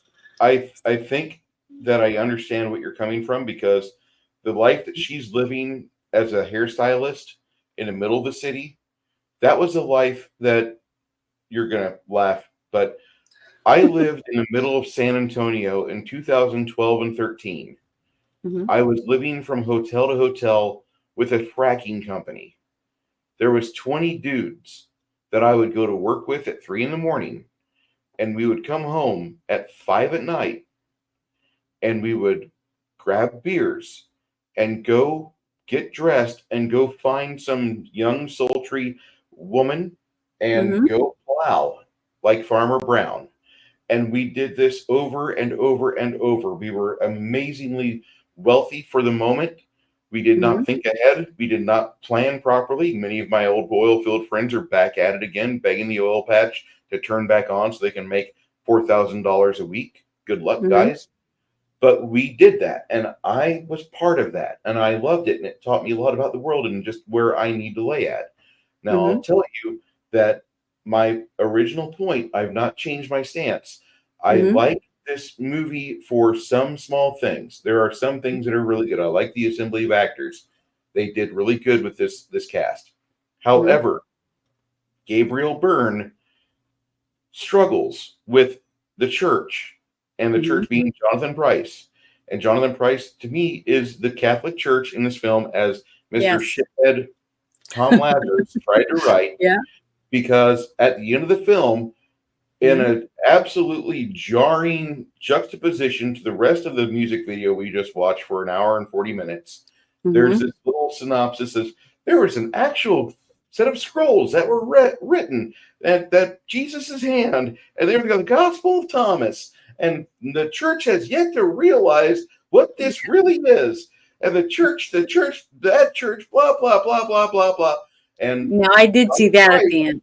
Jonathan Pryce completely falls that he completely plays a character that's supposed to be representative of the overbearing, over authoritarian church that Tom Lazarus so desperately wants to write about. It's not reality by any means. And then you also brought up something, and I'm not trying to quote unquote correct you. I'm not, but I do want to say, lend me your mind for a moment. Okay. And the crucifixion of Christ was not at the hands of Pontius Pilate. Pontius Pilate tried his best to understand what the fuck is wrong with this single dude, Jesus Christ. It was not the church that did this. It was literally the Jews. The Jews were like, I know, I saw the movie. I saw the movie, and I've read it in the Bible, and I go to church. So I understand that. And I've also read the end of the book, and how that ends is that the Jews eventually are like, we really fucked up.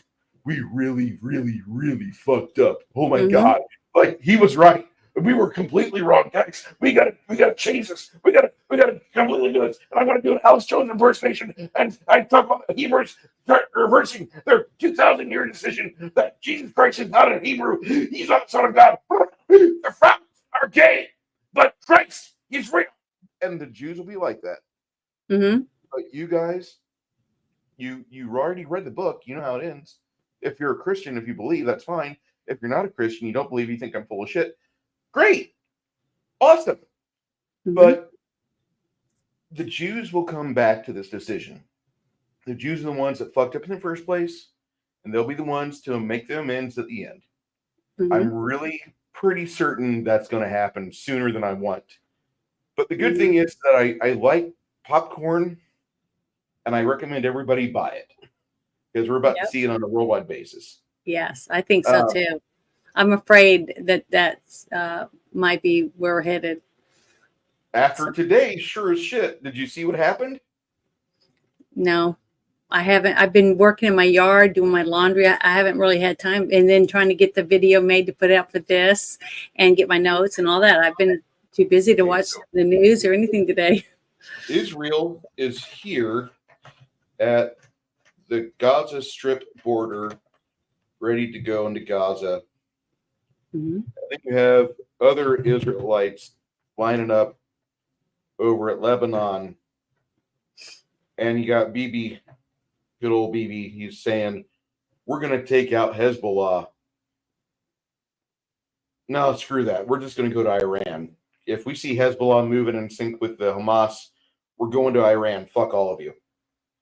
And that's what Bibi said. So now you've got 6 ships in the Gulf, or going up into the Gulf from China. We've got 2 carrier groups from the United States, including the Dwight D. Eisenhower, the most advanced aircraft carrier of our time. Pretty certain by the end of this, it'll be sank. No, but I didn't know anything about any of that yet. That happened today. We're one missile shy. We're 1 missile shot shy of World War III right now. Mac Thompson asked which part, the Marines, China, the bombing of the Orthodox monastery. There's the entire thing with this Middle East powder keg. We're get your popcorn. It's going to happen. I'm giving this movie a 25. That's this is a 25 out of 100. Oh, a 25 out of 100. Okay, I was thinking it was like one. I was thinking 100. I said, how can it be 25 if it's? Oh, okay, now it makes sense. Yeah, you gave it a 60. I gave it a 25. This movie, I give it a 6.5 stars out of 10. God, that's how I always do it. Like 10 stars. No, this is a. And that basically, to me, because I don't know anything about the, I don't know all about the director stuff or all that stuff. I'm just going by what I remembered when I watched it the first time, and then watching it again, the things from my past popping into my head of how I felt for the characters and stuff the first time I got to watch it. So, and I still feel the same way. That the music, though, I don't guess I remembered it being so bad, the editing parts and stuff, just like from some of the other movies that we've reviewed, that editing can kill a movie. I mean, just like the one, what was it? The not Waxworks, the one we did a couple weeks back, that it seemed like they just trashed it. They took so much good stuff. Oh, it was the Ice Pirates. Ice Pirates, yeah. They were crucified. If they had someone else edit it, it would have been probably would have made 3 times, 5 times as much money, more money. The editing is what hurt that movie the most, and I think it was done on purpose.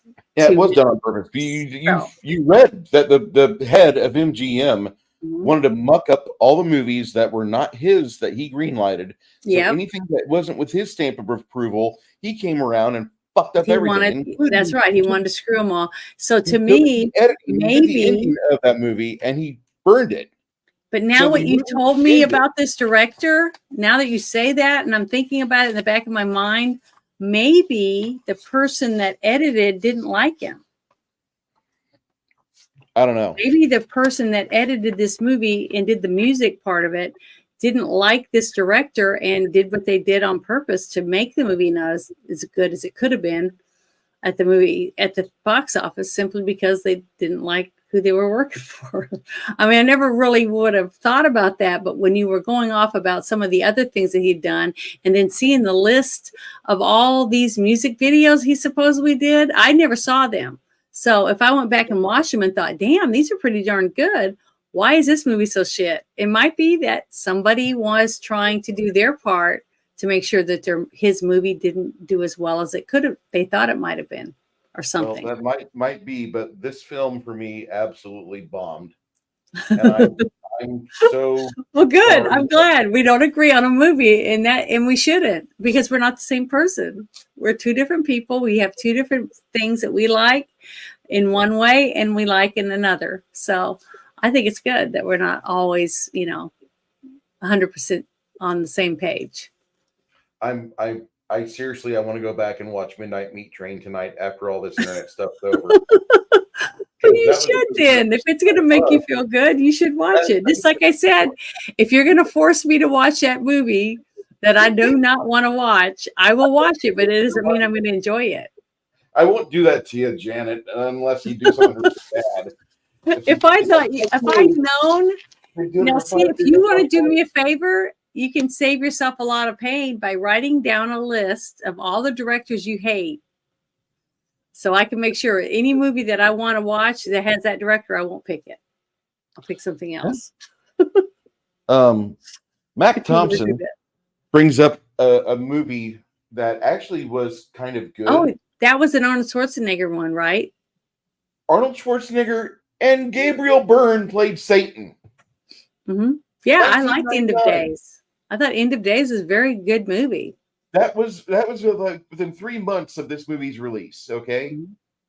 So if you like Gabriel Byrne, 1999 was his year. Mm-hmm. And I like Gabriel Byrne. I think he's a good actor too.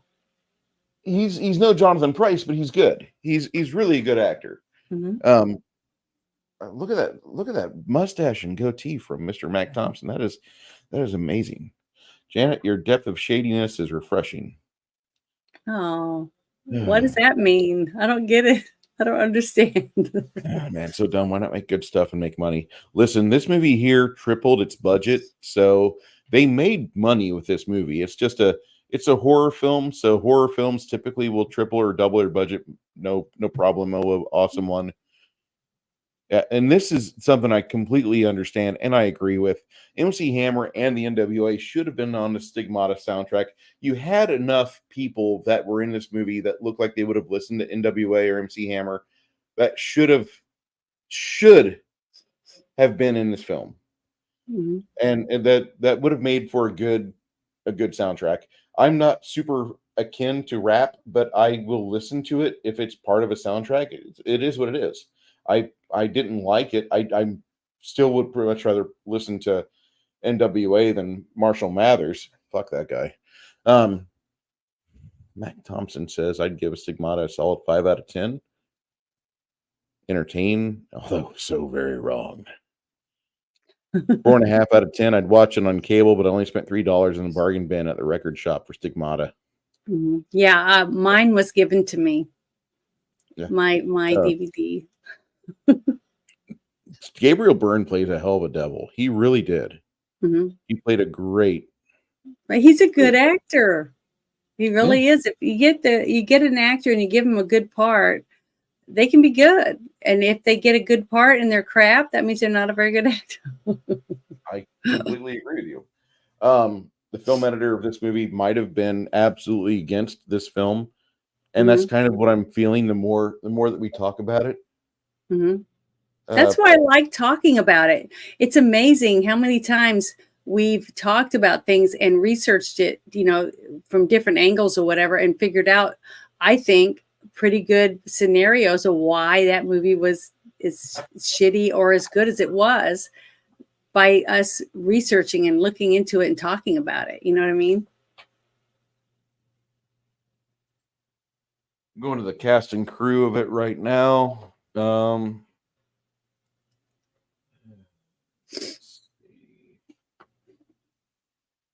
Editing by Michael J. Duthie and Michael R. Miller, who I've never heard of either of them before. Mac Thompson does say that you should check out this show called The Chosen. The Chosen is a series on how Jesus reaches these various people. He goes on miracles and embarks on his ministry. It's like the first couple chapters of the New Testament. Mm-hmm. Well, can you send me that in Discord? Oh. I'll give you that right now. I still don't understand what he's saying. I'm sorry. I'm really not that smart. I just don't understand. He said something about film editing comment, shadiness, hat tip. I don't understand. Well, I'm really sorry. The thing is that you might actually be onto something that the editor, Michael J. Oh, yes, I really do. I mean, it's really funny how Bruce will say certain things to me, and I really think about it for a minute, and I start thinking of different scenarios that would fit what he's trying to explain to me. I don't know why. I don't know why he does. He has that effect on me for some reason. But the longer we are together and talking about these things, the more we figured out a few things. I really believe about certain movies and why they turned out the way they did. So, you know, I'm not saying I'm right. I'm just saying it just seems more plausible. Seedy underbelly of the film industry. It's a double-edged sword, and exposing the possibility of shady dealings in film. Okay, the editors of this movie, I don't know these guys personally, but I just want to share some things here. Was this anywhere near the time that Ice Pirates came out? I don't remember. This is 15 years later. Oh, it is? Okay, so it's not the same problems that was going on with the production companies. But there could be other things we could look up and find out if there was any, you know, creepy stuff going on between a couple of these production companies. So Michael J. Duthie was born in 1950. He was an editor known for Superman 1978, Stargate 1994, and Pandorum 2009, which we did watch Pandorum last year. And all of those movies were good. And he edited them? He's editor for Superman, Stargate, Pandorum, and Johnny Mnemonic, which is one of my favorite bad Keanu Reeves Four films. great movies, edited great, and then in this movie is shit. Doesn't make any sense, does it? He's got some bad ones here. He's got London Has Fallen, which I don't know if you've ever seen that. He's got Left Behind from 2015, or 14, which Nick Cage. It's a Nick Cage Left Behind movie. Nick Cage Left Behind is a 3.1. 3.1, a 3.1 on IMDb. Oh, so those are the ratings right there underneath them? Yeah. I guess he has done some shit on some bad movies. He did the editing for Universal Soldier, good movie. Delta Force 3, not so great. Texas Ranger, he edited on that TV series. Yep, he then did Stigmata, then one of my favorite bad movies, 3,000 Miles to Graceland. Yeah, that's a good movie. Open Range. Was that Kevin Costner movie? Yep, Kevin Costner. I thought that was a good movie. Is it got a good rating? 7.4. Okay, well, that's not too bad. The Objective, Dark Streets, Fifth Commandment, Waiting in Beijing.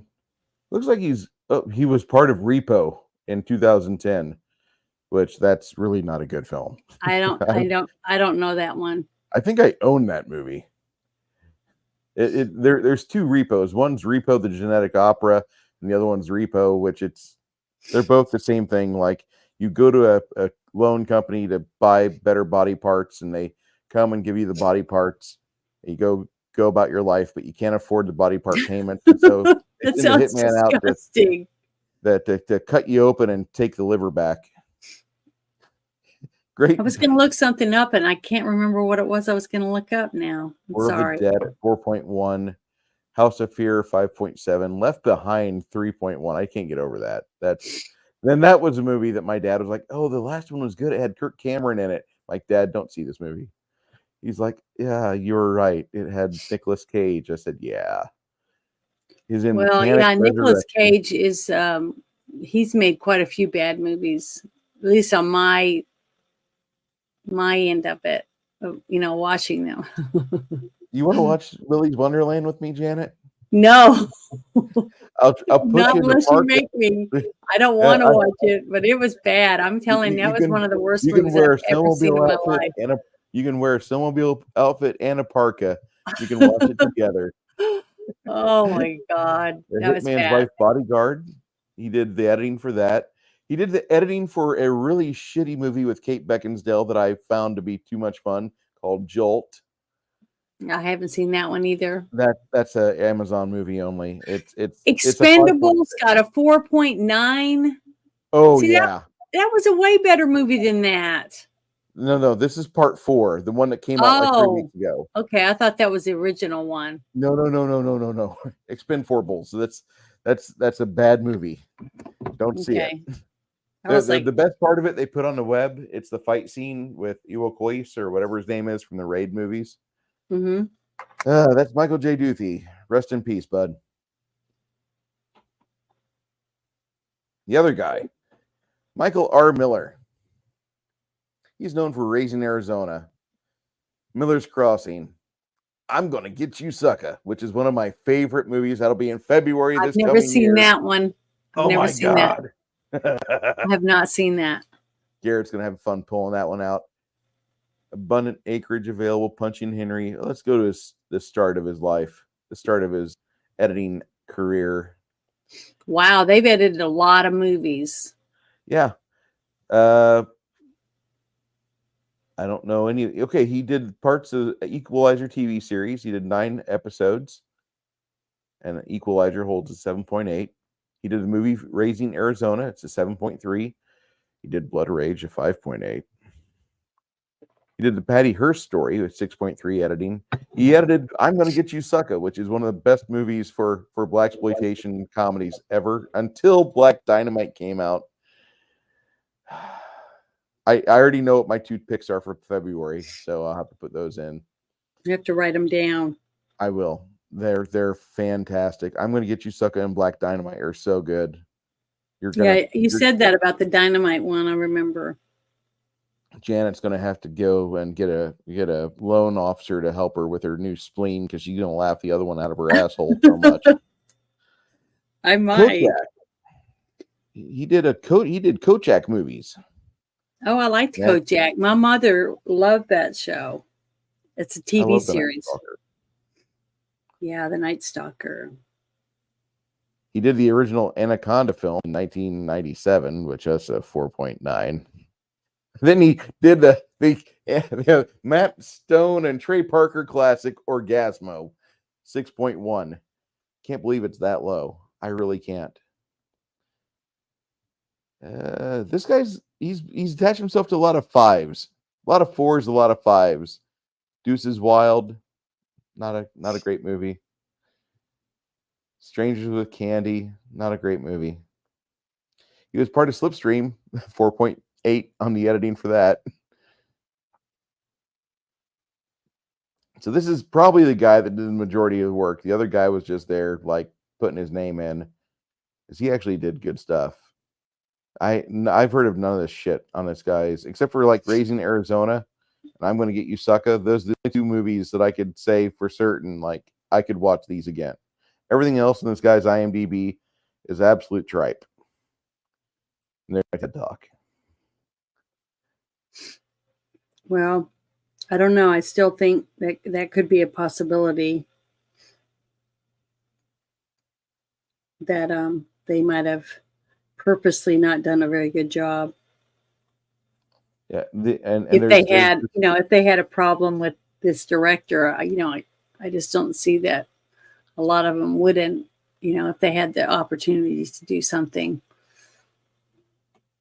without making it so bad that they know it was a shambles, but to do enough to it to make it, to hurt it. You know what I mean? So they can still get hired later on because they do have careers. But, I'm saying it could be a possibility. That's all I was going to give you that. I hated the very end of it where like they give you this documentary style. Yeah, so for the end. Yeah, the very end, like this movie, like we made this movie because we wanted to highlight these scrolls that Jesus wrote, but nobody believes it. And I'm like, that's it? Like that's why you made this film? And I was kind of disappointed. I'm not gonna lie. I wanted to like it. There was parts of this movie that could have been really great. 25. Sorry, guys. No, why are you sorry?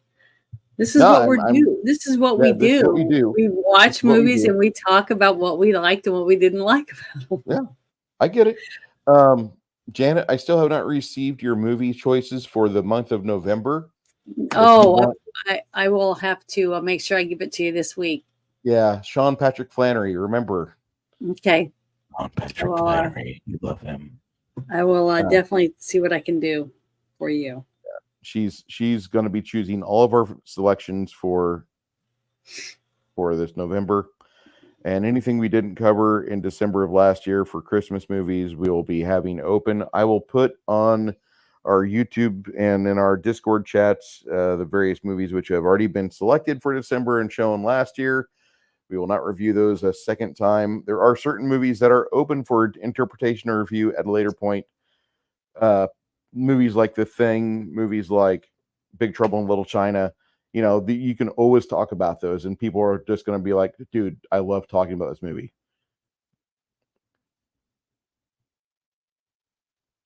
Pardon the tardy, it's been a day. Stigmata is quite the flick. It's a bit disturbing. Yeah, at its heart, it is a disturbing movie.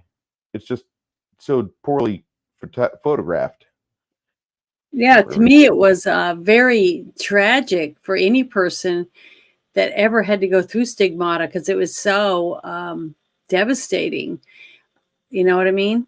The actual inflictions of the different people that he talked about a little bit in the movie, Gabriel Byrne's character, about the different people that actually went through stigmata, depending on which one they went through, so I thought it was pretty sad, for those people to go through it. But in a way, it was almost like it was an honor. Some of them looked at it. It was like to be in such a small group of people that got to go through it, or that went through it during whatever it was they were, why they were fasting or whatever. And that was one of the things I wanted to say was, to me, the part that was to me for her character, once she went through a stigmata, like when she got slashed on whipped on the train car, the look on her face after it was over with was almost like a sense of relief. You know what I mean? She had like a sense of relief, and she did a really good job on that part, especially when she said each time, I smell flowers, things like that. It kind of made me, I felt sorry for her because she didn't understand what was happening. And the fact that I thought she did a pretty good job at portraying somebody that might be going through terrible, excruciating pain for whatever the reason. And it also made me, my sisters, we all three talked about it after we saw the movie, was the fact of how we felt humbled to think about what Jesus went through, for us, the different things that happened to him before he was hung on the cross and died. So, it made us think about it. It rejuvenated a lot of people that I talked to at that time about their beliefs in their Christianity. So, to me, it wasn't all bad, because to me, it wasn't like going to a normal horror movie where you're screaming, in terror, thinking that a ghost is going to come out of the closet or a guy's going to come out and stab you or cut your head off or something.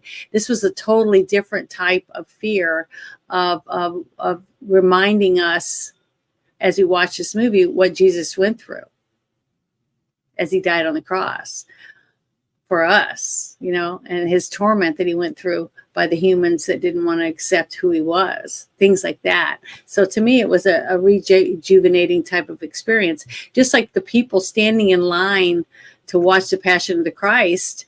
And I remember when I was finished leaving, I was bawling and crying. And one thing I experienced that I felt when I watched the Passion was it had subtitles, right?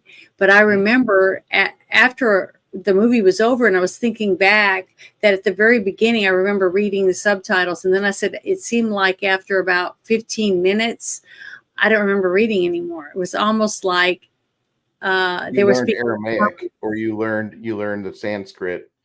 And well, whatever. They were speaking in tongues to me and I could understand everything everyone said. Things like that. You know what I mean? Yeah. I heard lots of things from different people about this movie, that movie and how it affected them. And in a way, I guess in the part where I was in my life at the time with my sisters, and we were close, and we're all still very close, all four of us. We don't see each other every day, and we do have fights, and we have ups and downs, like I guess everyone. But all three of us getting to watch something and be inspired, because of it, even though it wasn't meant to be. I don't know, maybe it wasn't meant to be that way, but that's how I saw it. I envisioned this movie and I absorbed it that way in myself. So I guess I'm just a weird person. So I look at things differently. I mean, I look at things differently. I don't see your interpretation or your experience with it being a how dare youism or what aboutism sort of thing. But I didn't see it in any way at all as a diss against the church. And then maybe it's because I wasn't Catholic at the time when I watched it, so I didn't see it that way. I saw a bad person that was trying to stop other people from being able to see something, and he was using other people that were devout Christians and in his business, basically, which is the church, and he was stopping them from being able to do anything about it because he wasn't being honest with any of them. He was hiding it from everyone. And to me, that was wrong. I say that all the time. I said people shouldn't lie. People shouldn't make up things, and people should be honest about things the best they can. It'd be awful nice if we could live in that world, but I know. I say people make fun of me all the time because they say I'm too naive and things that goes over my head, and I miss it because I just, for some reason, I don't know. I'm just not really smart when it comes to that stuff, I guess. It's just, okay. I don't see it. Janet, I've as much as like you might find relief in denigrating your quote unquote your intellectual capacity. I'm not trying to denigrate. I'm trying to give a reason why. Maybe that's the reason why I don't absorb information the same way as other people. I mean, maybe I have different. Everyone learns differently. Therefore, people that are around you have to do their best to say something that's going to hit the nerve that allows you to absorb it the best, which maybe that's why you get along so well, because whenever I explain something to you, or whenever I mansplain it to you with my version of mansplaining, my mansplaining works on Janet. Your version of teaching isn't effective on her, but I can mansplain to her just fine. And that might be the thing. Mm-hmm. You are a very intelligent, especially emotionally intelligent woman. Don't try to diminish your bulb there. You're very bright on a lot of different matters. Mm-hmm. And it's easy to see where you specialize with. But I can say that when it comes to new things or concepts, there are some times where somebody has to work with you a little bit. Like, that's fine. That's okay. You, at your stage in life, for you to be like, I want to play Dungeons and Dragons. Give me the hardest version of it. And me and Chris are like, oh shit, hell yeah. Get over here and absorb this encyclopedia for the game. And then Bruce is going to bastardize it and rewrite it for a deep percentile system. and he'll start you on that in a year. Hope you do well. Good luck. And by the way, he doesn't even have the spells written all the way yet. So, like we said, good luck. Had a lot of fun with you on Saturday, and I appreciate you and the party putting up with me, and that we're going to continue on that in 2 weeks. For those of you that don't know, it was fun. My friend Chris has retired his game for the moment, and I'm using the free weekend that I get every other weekend to beta test my game. And I've got 5 players. I have a couple more I might be picking up.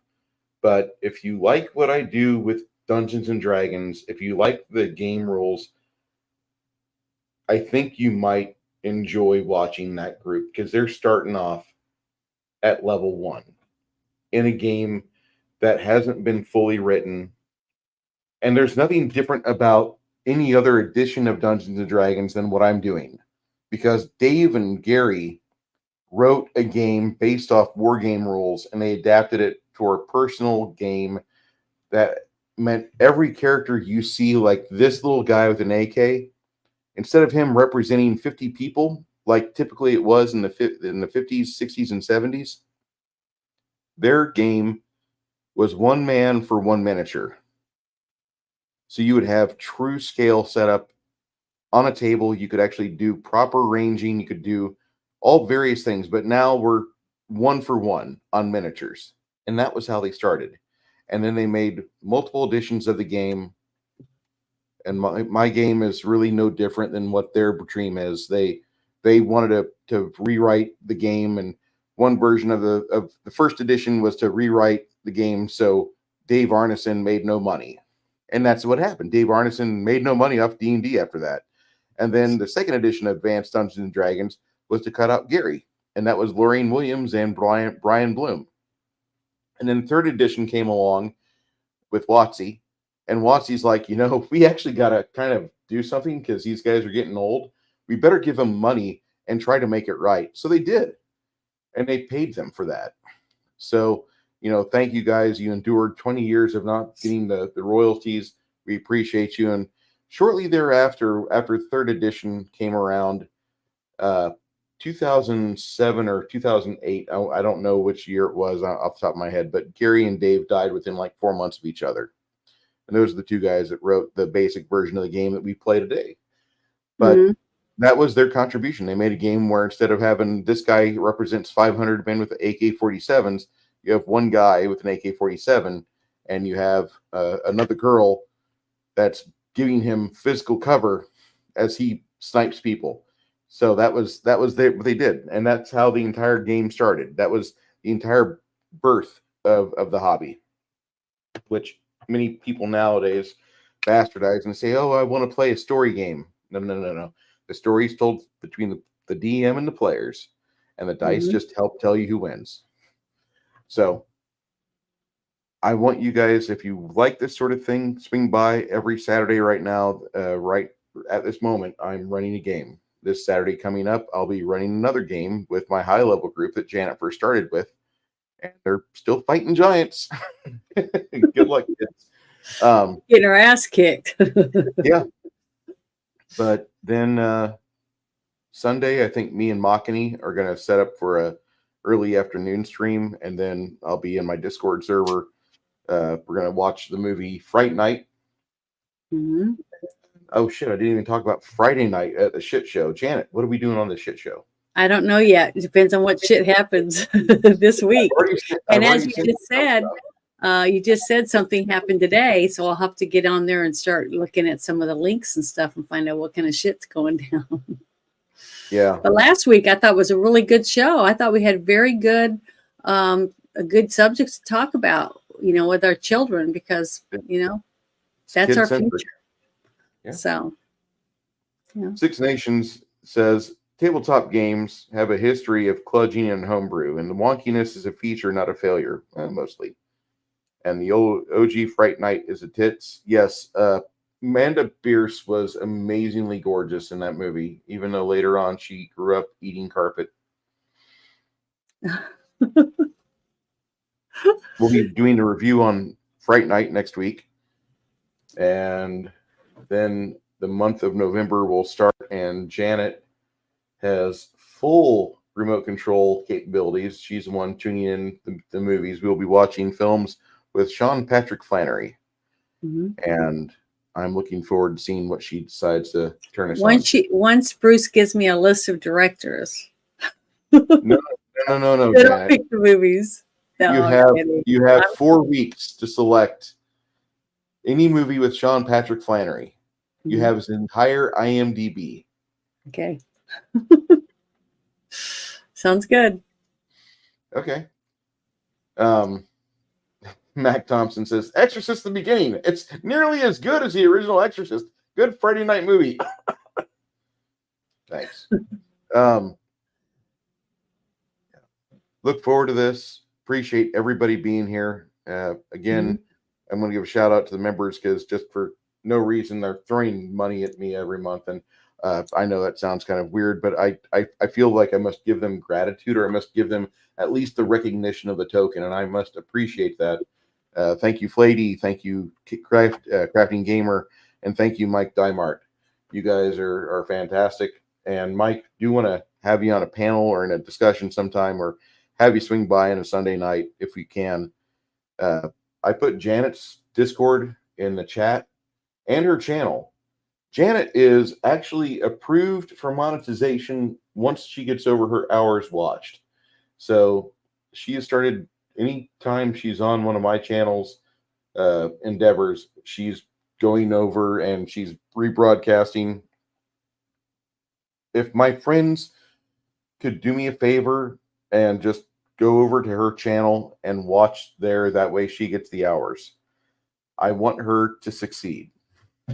Well, the thing is, I still haven't got enough people yet, so I'm just ticking along. I'm going to keep doing what I'm doing, and once I get to 1,000 subscribers, and then 4,000 hours view time. Mac Thompson apologizes. He says, "Dude, I spent too much on ammo. My extra moolah has been curtailed by my wife for a bit. I'm sorry, but I'm rooting for you, dude. That's great." Actually, the best thing you could do for me or Janet is share out these streams. And I know that sounds lame, but sharing, commenting, or liking, that seems to help bolster us on the algorithm. And I'm happy about that. That requires no financial commitment. It only requires you to do a couple clicks, and that's it. That will do much better than you throwing money at me. Although I do appreciate money, don't get me wrong. The people that I donate to probably appreciate it more. I just am a and you also didn't show your coffee and your tea. My tea, I didn't brew any tonight, but let me get the pump out. We're in that time of year. Cocoa and tea are mainstream.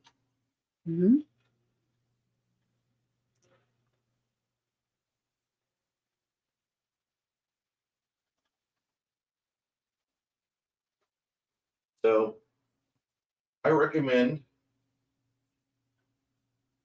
if you like coffee, you like tea, if you're like me and you're like, don't you ever put pumpkin anything in front of me, but you love hot chocolate, Blackout Coffee's your friends. These guys are Second Amendment friendly. They are amazing with the Second Amendment. They do a lot of work. They help sponsor Dan Bongino, Heavy Duty Country, and Liberty Doll, which are three very based in the freedom of speech realm of social media. Not only on YouTube, but on other various places as well, Odyssey, Rumble, BitChute, etc. This is one of their teas.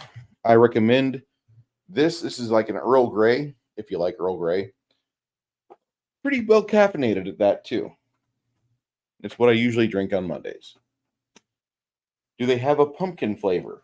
Absolutely. Let's share, Bruce.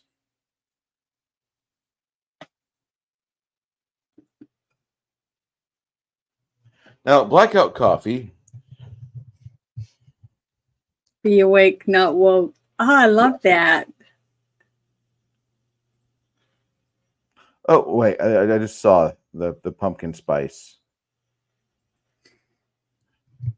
controls the spice controls the universe. This is their pumpkin spice edition. I recommend, if you like pumpkin spice, here's your link right there.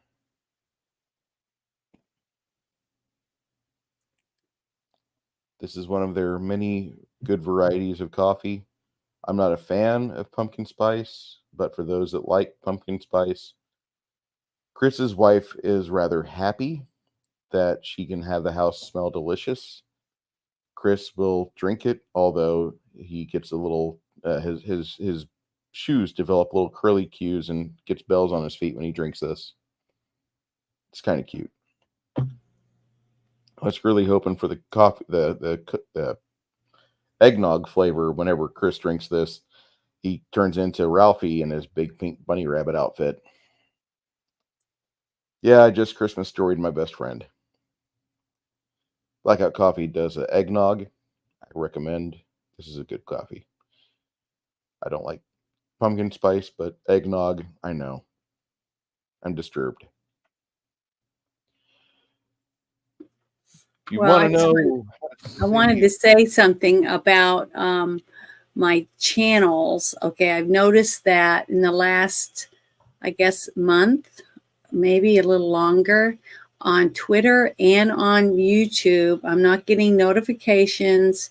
I'm not getting near the interaction that I normally would get. And I think it's because of something I either said or did that didn't like. Maybe it was that one, I did a survey and they were asking me questions about if I planned on making, my YouTube long-term, things like that. And I said that if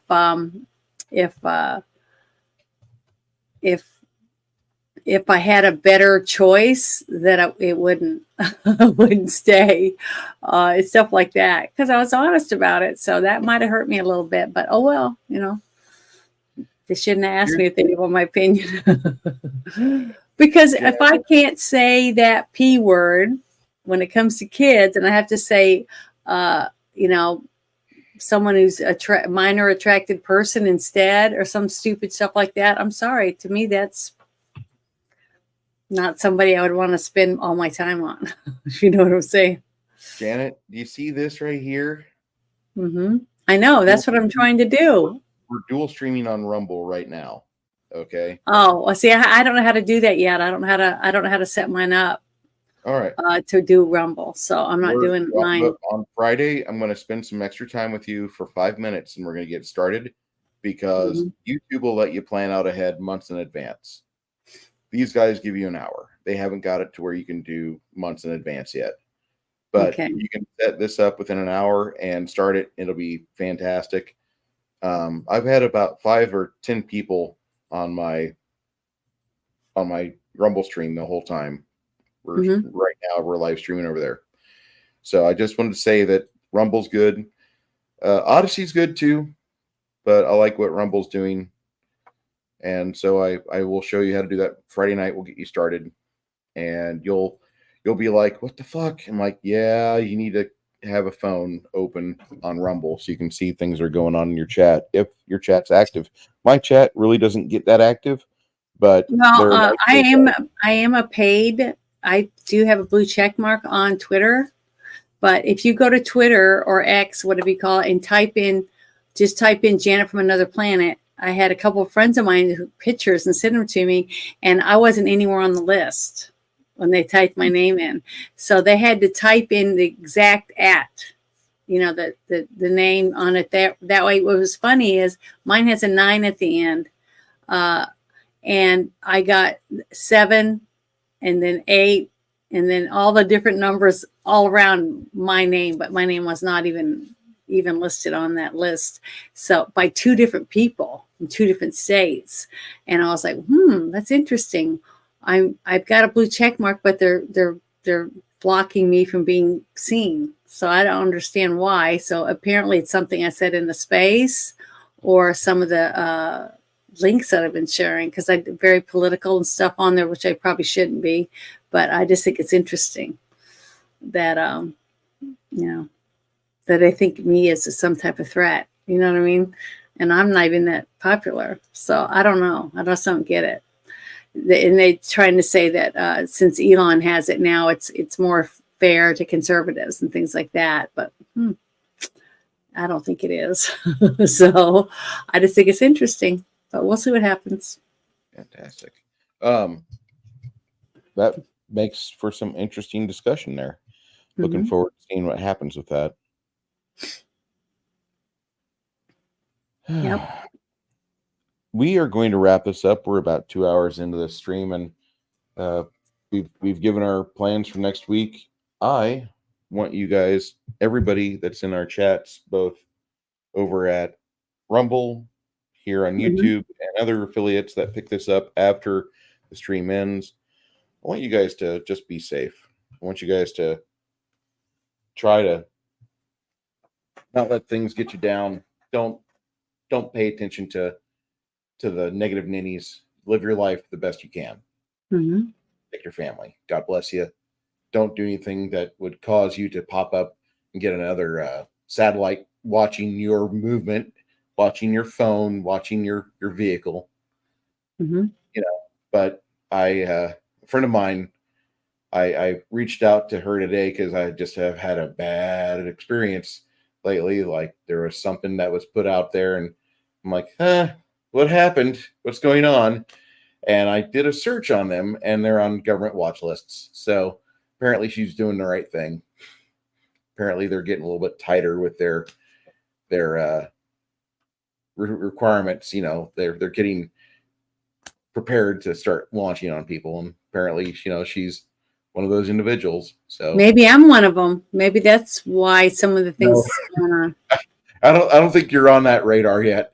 Oh, you have not gone through the ringer on things like Shannon has, but you're getting closer. No, I mean, I'm on a list now for things that I'm doing on this channel and on X. That's what I mean. When you get Tim Ballard to come talk to you. Oh, okay. So just, that'll be the start of your infamous career, but looking forward to those days. So I know they're coming. So we had Laura Logan on the show with us that time. Yeah. Laura Logan was for 3 great. hours. It was a great show. That's why the way things are, it's kind of sad to me right now, but I'm not even going to speak about that. That almost gets into drama territory, and we're not doing that. But the thing is, everybody needs to realize that this is their only life. This is the one life that we get, and we got to live it to the best of our ability, and then try to get everything we can out of it, every minute of it. I just like there's something to be said about taking care of yourself, taking care of your family, and after that, if you can be a good person outside of your typical arm's reach, go ahead and do that. But don't overextend yourself. Go to the range, practice daily. If you don't lift heavy things, if you don't stretch out, if you don't keep your body in good shape, start doing small things to get there. Because the time's getting very interesting, and we're getting closer on a world stage to where we're going to get your popcorn ready. And I know that's really not what this channel exists for. That's not what I exist for. I'm just a bystander at this point. I'm like, all right, well, I guess here I go eating popcorn. But we are all bystanders, really. Yeah.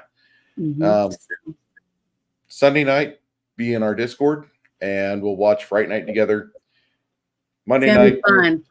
Yeah, that's going to be a blast. Looking forward to this. Grumpy, thank you, sir. I had a great time. As much as I hated this movie, I had a great time tonight.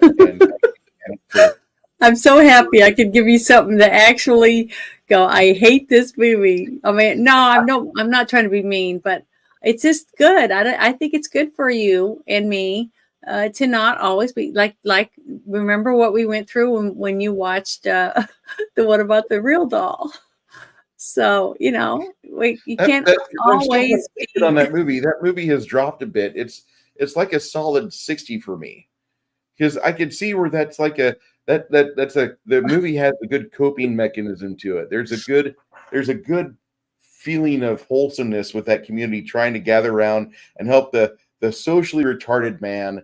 That's right. That's exactly it. But then there's also the part where like the entire fucking town's got mental retardation and you're taking his girlfriend's sex doll out, getting her new hair done, buying her new.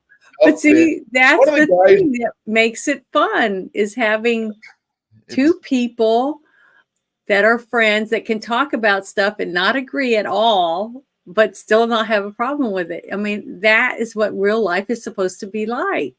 Yeah. You know, that's it. That is real life. And I think it's great because I still love that movie. I absolutely adore that movie. It's so good. I could watch it every week. I mean, that's how good I like it. So, but the thing is, it's good for us to watch the things. And I love the fact that we are getting to watch movies we've never seen in our lifetime. That's good. I like that Matt too. Thompson, are you a member of my Discord yet? I know that I've driven some people off by doing here and here or there a little too often. Sunday night, if you want to talk politics and movies and drink beer, Sunday night. We start kind of early in the afternoon, around 4, and then we go till we laugh 7. Watching Futurama. Yeah, we watch Futurama or whatever else we find. I'm right now going through all Futurama, and then we watch the feature, and then afterwards we just kind of talk. There are some nights where I exit early, like at 10 o'clock. There's other nights where I've left at like 12, and that happens. Thank you, Mac. But you're all welcome to join us. It's fun. It's very relaxing. You know, it's just very relaxed. And we just sit around and laugh and talk about stuff. So I'll be more than happy to have you guys involved with that.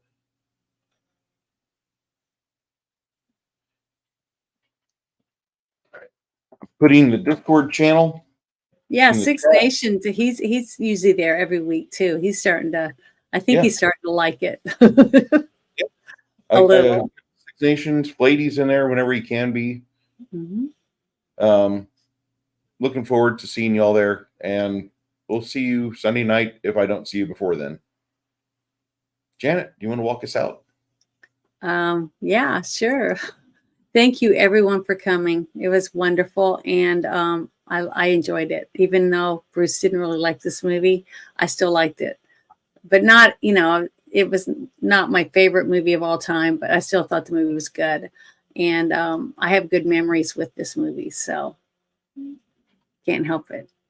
When you get to see a movie with your siblings and get to spend quality time together, it just makes it even better. And I hope all of you get to go to the movies with someone you care about. Well, hi, Bone. Thank you for coming. Glad all of you came. We really appreciate it. Because without you, we wouldn't have a show. Thank you.